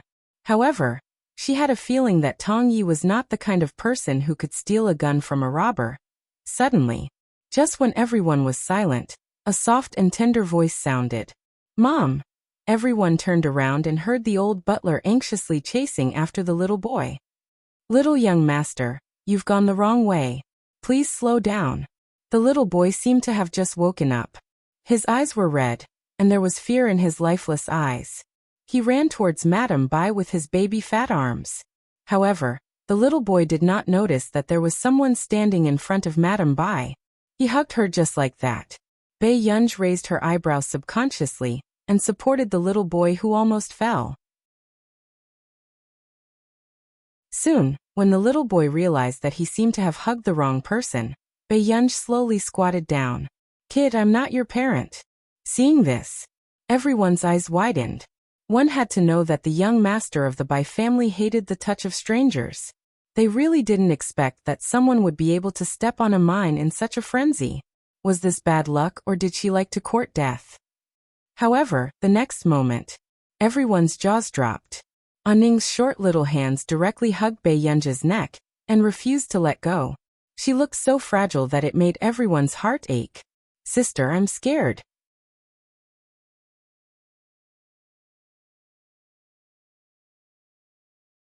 Chapter 11:19. The little boy rarely spoke, so his voice sounded sticky and a little twisted. She couldn't quite hear what he was saying. But Bei Yunj understood. Pei Yunj's neck was suddenly hugged and she bent over, unable to get up. She was surprised that this child could recognize her. However, Tong Hua's expression was as ugly as it could be, but before she could panic, Wang Huiying laughed and mocked her. Bei Yunj, Ning can't see anything. Aren't you too shameless to pretend to be a human? Tong Hua forced herself to calm down when she heard this. Her eyes turned cold, but she smiled and said, Miss Pei, are you here to cause trouble? At this moment, everyone looked like they had suddenly realized something. How could there be such a bad and stupid person who purposely came to provoke others? Everyone looked at Bei Yunj with disgust. However, Madame Bai didn't say anything and looked at Bei Yunj thoughtfully. Hence, Elder Dong, who had noticed this, sneered. I don't need to tell you how much Ning's watch was sold for, right? Little girl, even if you want to lie, you have to know the truth first. Then, you have to see if you're worthy. Do you know what kind of family the Tong family is? Indeed. It was also because of this that everyone was convinced. The Tong family was one of the top 5 families in Continent K, so it was reasonable for Tong Hua to buy this watch. But Bei Yunj? She didn't have any accessories on her body, and she didn't even wear an exquisite gown like the others. She only wore a simple white cotton shirt. She was simply an eye-catching anomaly at this banquet. Suddenly, a voice interrupted Bei Yunj's thoughts. What lie? Everyone turned around and saw a man in a wheelchair. Even though he was in a wheelchair, it was still difficult to ignore his handsome and indifferent eyes. His figure was thin but slender. It's President Shang. Everyone was shocked at first, then they were in disbelief. President Shang actually came to Continent K? Even though the man was in a wheelchair, many women were still attracted to him. Bei Yunj also raised his eyebrows. He didn't know when Shang Yan had arrived in Continent K. Elder Dong had also heard of Shang Yan and didn't dare offend him. CEO Shang, I'm sorry for letting you see such a dirty thing. Dirty business. Shang Yan smiled, but his eyes were clear and pitch black. It was easy to be stunned. Nye, you also sensed that Shang Yan was angry. That's right, President Shang. Madame Bai is holding a banquet for Miss Tong today, but this woman actually said that the watch that Miss Tong lost when she was saving someone was hers. Immediately, someone took the opportunity to strike up a conversation with Shang Yan, mocking Bei Yunj. But he didn't expect that. Shang Yan only laughed ambiguously. The next moment, Shang Yan's wheelchair slowly moved towards Tong Yi. Tong Yi looked at the man in front of her. Even though she knew that this man couldn't walk, she couldn't help but feel touched. Her face blushed. With such attractiveness, it wasn't difficult to tell how attractive Shang Yan was before the accident. However, the man's next words made everyone's jaws drop. It's true that she doesn't know what kind of family the Tong family is. After all, she doesn't like to interfere in the company's matters. The man's slow words made everyone freeze. However, just as Tong Ye's face turned pale, the man said unhurriedly, But since when can the heir of Higgins Corporation be found trouble? With that said, the atmosphere suddenly fell silent before it boiled over. Everyone gasped. The heir of Higgins Corporation?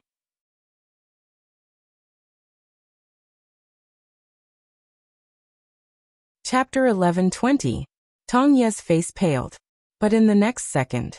However, Shang Yan reached out his slender and good-looking hand and took off the watch on her wrist. His tone was still gentle, but he was gently wiping the watch with the black-gray checkered man's handkerchief. Be it this watch or anything else, Miss Tong should know that there will be a price to pay if you take it by force. In an instant, the blood drained from Tong Pei's face, and his body was on the verge of collapse. Miss Tong, was it you or Miss Pei who saved Ning back then?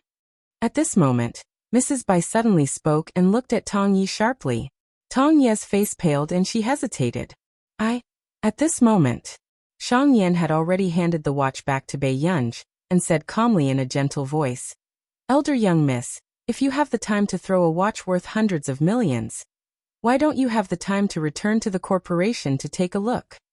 Pei Chi-Chi, who was being reprimanded, was speechless. She did not throw it casually. It was because she knew that this watch was waterproof that Bei Yunj threw it into the pool near the robbers, so that it would not be damaged. Miss Pei, were you the one who saved Anning back then? Mrs. Bai was a little incoherent with excitement. The rest of the people were in disbelief. A dignified heir of Higgins Corporation would actually take such a risk to save someone. I just happened to be here. I was having dinner with a friend. Bei Yunj had never liked to be particular about the ways of the world, so there was no fluctuation in her tone. However, Shang Yan's voice continued.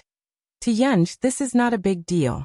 Mrs. Bai, you don't have to take it to heart. Today's banquet was specially invited by the head of the Shi family. He hopes that Yunj can stay in Union 191. Hearing this, the rest of the people were still confused. However, Mrs. Bai immediately understood what Shang Yan meant. Mrs. Bai smiled. Perhaps to Miss Pei, it's not a big deal, but to me, it's a favor that I can't repay in my lifetime. She then looked at Bei Yunj and her tone became even more serious. If Miss Pei needs any help in the future, the Bai family will definitely cooperate fully. With that said, Tong Ye's face was pale, and she did not dare to face the current situation. She was afraid to see those disdainful and mocking gazes. However, in this circle, everyone kicked a man who was down. No way. What era is this? Why is she still playing such shameless tricks? Tisk, serves him right for being chased out by the Tong clan. Now that you mention it, I think I know why the Tong family chased this pair of mother and daughter out. Everyone's words pierced Tong Ye's heart. She raised her head abruptly, and as expected, she was faced with a bunch of mocking faces. Even those who had just flattered her now had looks of anger or disgust on their faces. Tong Yi subconsciously looked at Elder Dong. However, Elder Dong's face was dark and gloomy. He glanced at her coldly and then left. Elder Dong's attitude clearly meant that she would never have the chance to become Elder Dong's student again. Her face immediately turned red and green, and she felt as if she had fallen into an ice cellar. In just one night, she fell from the clouds to the mud and was stepped on by everyone.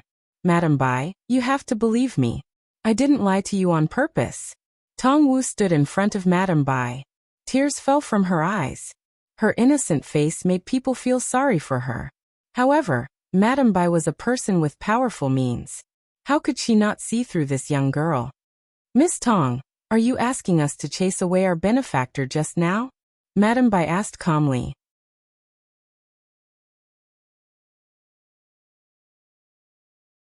Chapter 11:21. Tong Wu was speechless. Do you want our Bai family to go back on our word and be used by you? Madam Bai's gaze was sharp, causing Tong Wu to freeze and not dare to look into her eyes. Madam Bai, I didn't. Tong Wu bit her lip tightly. Madam Bai took a deep breath and said in a cold tone, I can let this matter slide. But in the future, I don't want to see Miss Tong appear in front of me again. Tong Wu felt embarrassed and did not dare to face the gazes of others. She clenched her fists. Thank you, Madam Bai. Before leaving, Tong Wu also saw Bei Yunj chatting with Shang Yan not far away. There was an indescribable dark glint in her eyes, twisted and jealous. Why are you here? Bei Yunj glanced at Shang Yan. Nance knows that things can easily happen at banquets, so he asked me to come. Shang Yan said slowly. Besides, you didn't like any of the doctors I picked for you. With that said, Bei Yunj felt Shang Yan's gaze on her. Cui Hingchuan seems to have left Yincheng. This matter is not urgent. After Bei Yunj finished speaking, he heard the noise around him and did not have the patience to stay here any longer. He looked at him politely and asked, President Shang, shall we continue with the rest of the process? Shang Yan was speechless. Outside the door. If you can't choose within 2 months, I'll send everyone to you. Shang Yan sent Bei Yunj to the door, feeling at ease with his threat. Bei Yunj was speechless. Shang Yan had arranged at least 30 to 40 psychiatrists for her. Shang Yan saw someone from the corner of his eye and looked down. He said calmly, Someone is here to pick you up. Hearing this, Bei Yunj immediately knew who it was. She instinctively turned her head and saw the window by the driver's seat slowly roll down, revealing the man's handsome and noble side profile. Her lips curled up unconsciously. Shang Yan also noticed that Bei Yunj's gaze never left the man. His eyes darkened as he watched Bei Yunj greet him before heading towards Huashidu. Only Niayu could clearly sense the faint loneliness in Shang Yan's figure. He wanted to say something but hesitated. Originally, Niayu was indescribably happy that Shang Yan had pulled himself together. But looking at it now, Niayu felt that Shang Yan was going to fall even deeper this time. Why did it have to be Miss Pei? In the car, Bei Yunj leaned back lazily and peeked at the man's carefree appearance from the rearview mirror. Shang Yan. Huashidu still had an impression of Shang Yan. Bei Yunj also raised her eyebrows. You remember? Hearing this, Huashidu glanced at her indifferently. Obviously, this little girl didn't know how much she could attract bees and butterflies. Actually, the first time he saw Shang Yan, Huashidu had sensed that the way Shang Yan looked at Bei Yunj was different. However, Shang Yan didn't seem to plan on letting Bei Yunj know about his thoughts. Her behavior was well-behaved, but she was always protecting Bei Yunj. Shang Yan is quite capable, Bei Yunj suddenly admitted. She wasn't in Higgins' group, but Shang Yan managed Higgins' group in an orderly manner alone. The man laughed softly, as if it was an illusion in the night wind. Bei Yunj only heard the man ask coldly. And then, Bei Yunj. Although she didn't quite understand what Huashidu meant, Bei Yunj wasn't stupid from his tone. She had a feeling that something could easily happen in this direction. Bei Yunj deliberated for a moment and nodded numbly. Pretty good.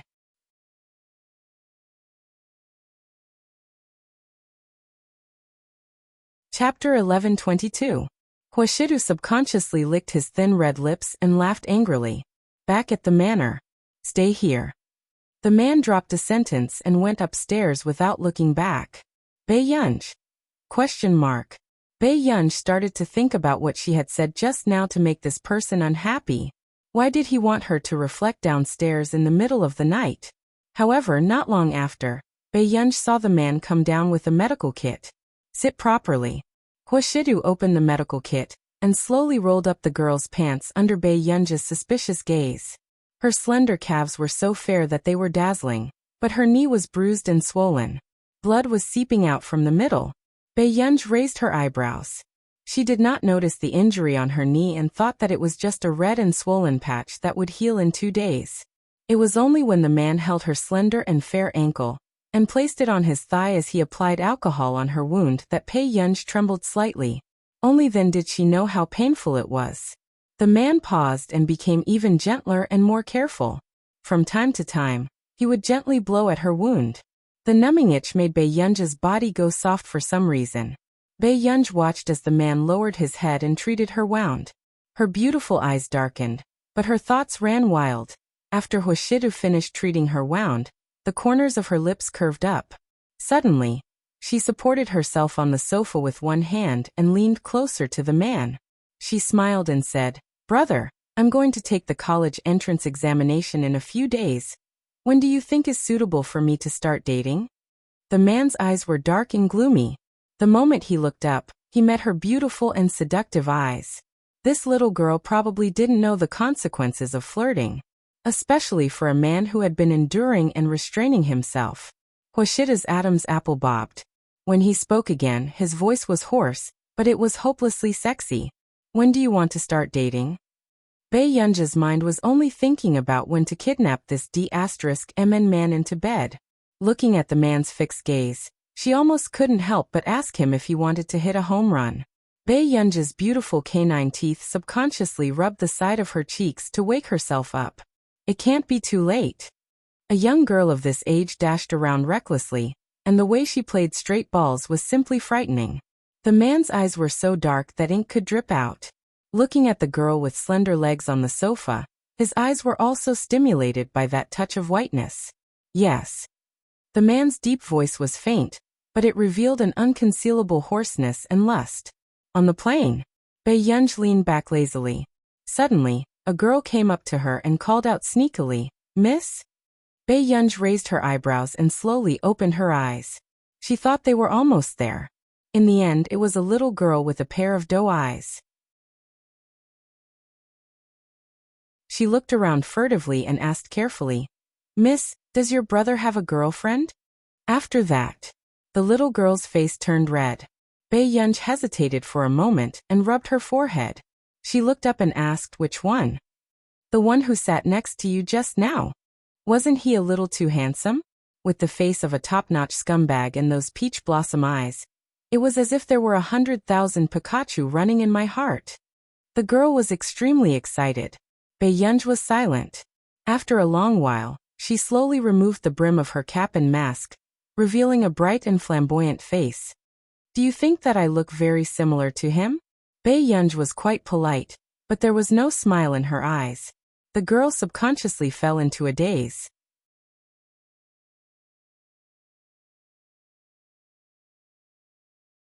Chapter 11:23. At first, when she heard Bei Yunj call the man next door brother, she thought that it was an ordinary sibling relationship. But now, looking at Bei Yunj's excessively beautiful face, she was obviously wrong. She had thought that it was a sibling relationship, but in the end, it turned out to be a couple. Huashidu had just returned, and Seung-soo followed him respectfully. Miss, are you hungry? Bei Yunj did not say anything. Seung-soo probed. What do you want to eat? Bei Yunj glanced at the person beside her, and pulled down her hat again. She said faintly, Pikachu. Seung-soo. In the airport. It was empty and bright. There was a cool breeze in the airport. Outside the huge glass wall, there were clear clouds. Walking on the white bricks that reflected the changing wind and clouds outside, the people who could distinguish the sky from the ground were the pedestrians coming and going. On the way, Seung-soo looked at Bei Yunj in front and could not help but ask, Master Du, did you bully Miss Pei yesterday? Huashida's cold gaze quickly swept past him. Seung-soo shut his mouth. It was only when he saw Bei Yunj sitting in the front passenger seat that the man licked his itchy teeth. He felt that it was not a good thing for this child to sulk. Not long after, Bei Yunj, who was sorting out her emotions, realized that Seung-soo was also here today. The person driving should be Seung-soo too. However, when she regained her senses, Bei Yunj was about to get out of the car when she saw Huashidu open the door of the driver's seat and sit in. Bei Yunj watched as Huashidu started the car. Why was the atmosphere not right? However, looking at the man's eyes, Bei Yunj did not react for a moment before she received a call. Bei Yunj turned on her phone. It was probably Xiang Yan who wanted to ask if she had arrived in Yuncheng. Seeing that the atmosphere was slightly quiet, Bei Yunj picked up the call and silently turned her head to the side, answering Xiang Yan intermittently. It was probably about the company and the doctor's resume that he had sent over. They chatted for a few minutes. Xiang Yan suddenly fell silent and asked, Did you quarrel with Mr. Hua? Bei Yunj paused. I don't think so. Xiang Yan could not help but chuckle when he heard that. He suddenly felt that Huashidu was quite pitiful sometimes. He pretended to ask, Eldest miss, when do you think you can treat me to a meal? Eat. Bei Yunj raised her eyebrows. You came to Yunqing? When? As soon as he finished speaking. By the time Bei Yunj realized what had happened, her phone had already fallen into someone else's hand, and the car had already stopped by the side of the road. The man said casually, President Xiang, if you want to come to Yuncheng for a meal, you can come anytime. I'm always free. Hearing this, Xiang Yan smiled. All right, I'll definitely visit if I have the chance. The call was hung up. Bei Yunj was also looking at him. When the man thought about how Bei Yunj had ignored him and chatted with Xiang Yan as if there was no one else around, he could not help but lick the corner of his lips and smile. His hand on the steering wheel suddenly took out a cigarette from the cigarette box at the side. His well-defined hand held a cigarette and lazily lit it. He asked in a light tone, You want to date him? Bei Yunj looked at the man's upturned eyes. His pair of beautiful peach blossom eyes were a little cynical. However, there was no smile in his eyes, but it still made her heart itch. What? Bei Yunj was a little seduced by the way the man smoked.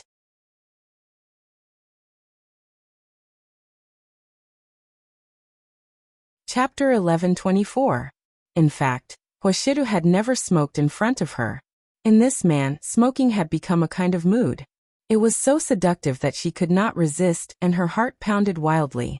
Huashidu placed his arm outside the car window and casually flicked the cigarette ash with his slender fingers. Does Xiang Yan treat you better than me? Bei Yunj. For a moment, she could not help but suspect that Xiang Yan had asked her on purpose. However, this was the first time she saw a hint of restlessness in the man's eyes. He was not wearing a shirt or a suit. He was only wearing a simple black t-shirt, which accentuated his cold and fair arm muscles. The lines of his muscles were elegant, but his handsome eyes exuded a youthful aura. It was not hard to imagine how many girls he could charm away in school. If this appearance appeared in university, people would probably think that he was a senior. Bei Yunj subconsciously looked away, her heart pounding. No. However, she answered too quickly and felt that it was a little perfunctory. Are you tired of staying with me? Bei Yunj watched as the man bit the cigarette and leaned back. His slightly raised jawline was well defined, his sexy Adam's apple bobbed, and the cigarette butt turned scarlet. Finally, he casually exhaled a beautiful smoke ring. This should be the first time Hoshidu did not coax her like a child. But it was even more ambiguous and made her heart beat faster. Not really. Bei Yunj started to coax Hoshidu again. She smiled intimately into his ear and tested the edge of danger. Haven't you tried it yet? Hearing this, Hoshidu suddenly laughed. At this moment, Bei Yunj realized that something was wrong. The man did not seem to have calmed down. However, he turned to look at her. Bei Yunj, try? Why? Union wants to check the goods.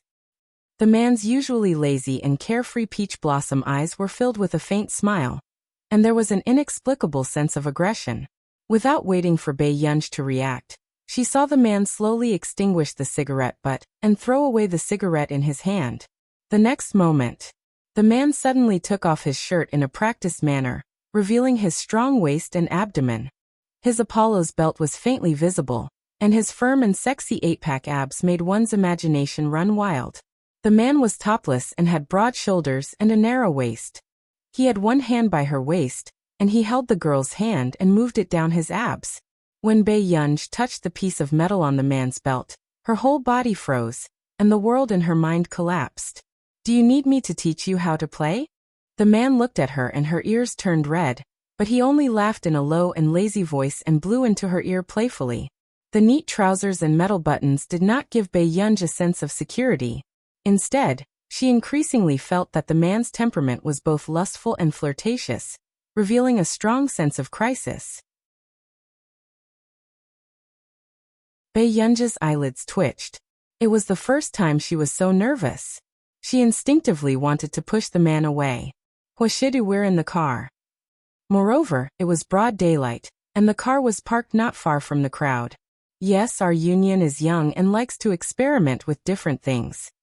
The man curled his lips lazily. Every word he said by her ear made the girl's ears turn red. Aren't you trying your best to satisfy Union? Today this man seemed to be deliberately trying to take her life. Feeling the man holding her hand to undo the metal buckle on his belt, Bei Yunj immediately broke free. Hoshidu. It was the first time she was teased so much that her voice was unstable. Her heart raced and she flew into a rage out of humiliation. In the end, Bei Yunj looked at him expressionlessly. However, the little girl's snow-white neck was flushed red. When the man saw this, he could not help but laugh. His pair of seductive peach blossom eyes curled up. As his shoulders trembled slightly, it was as if countless little stars had fallen into his eyes. It was really 100,000 volts hit her heart.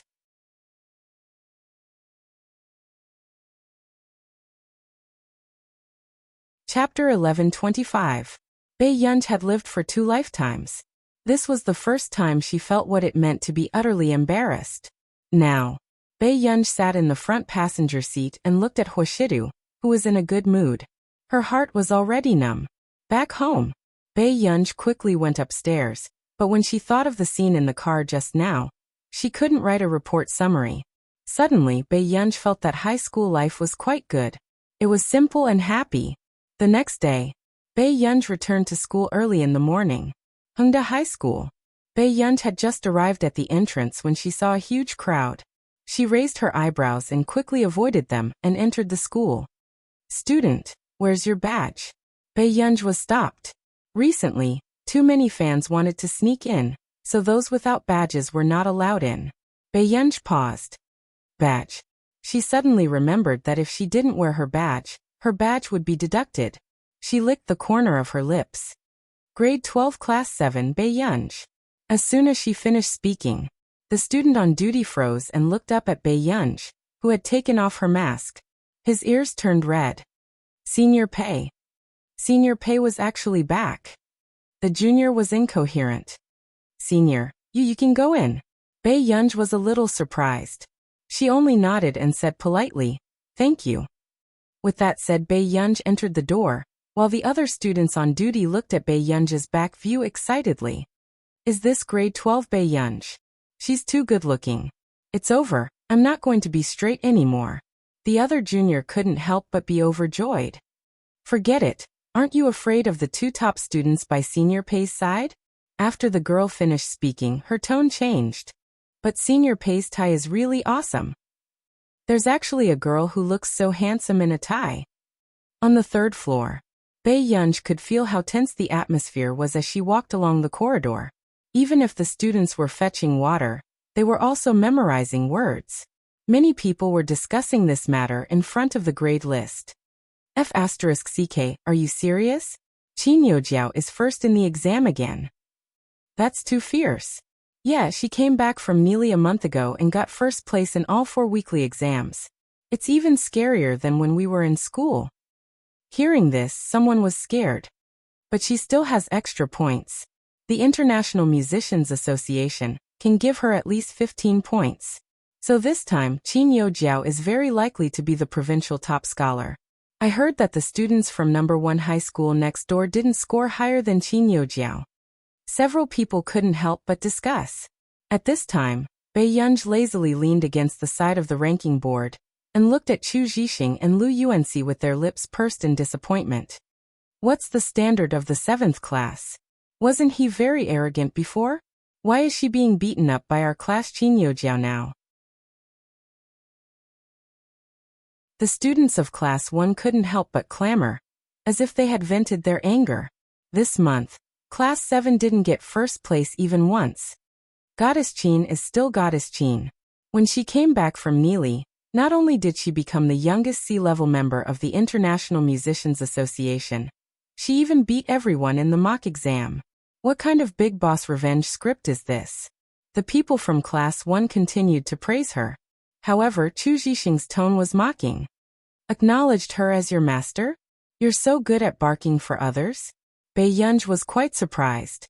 When did Chu Zhixing become so good at scolding people? Lu Yuanxi also smiled carelessly. Yeah, our class isn't full either. What's the hurry? However, hearing this, the people from Class 1's tone became even more mocking. Don't tell me you think that you can beat Qin Youjiao just because Bei Yunj is back?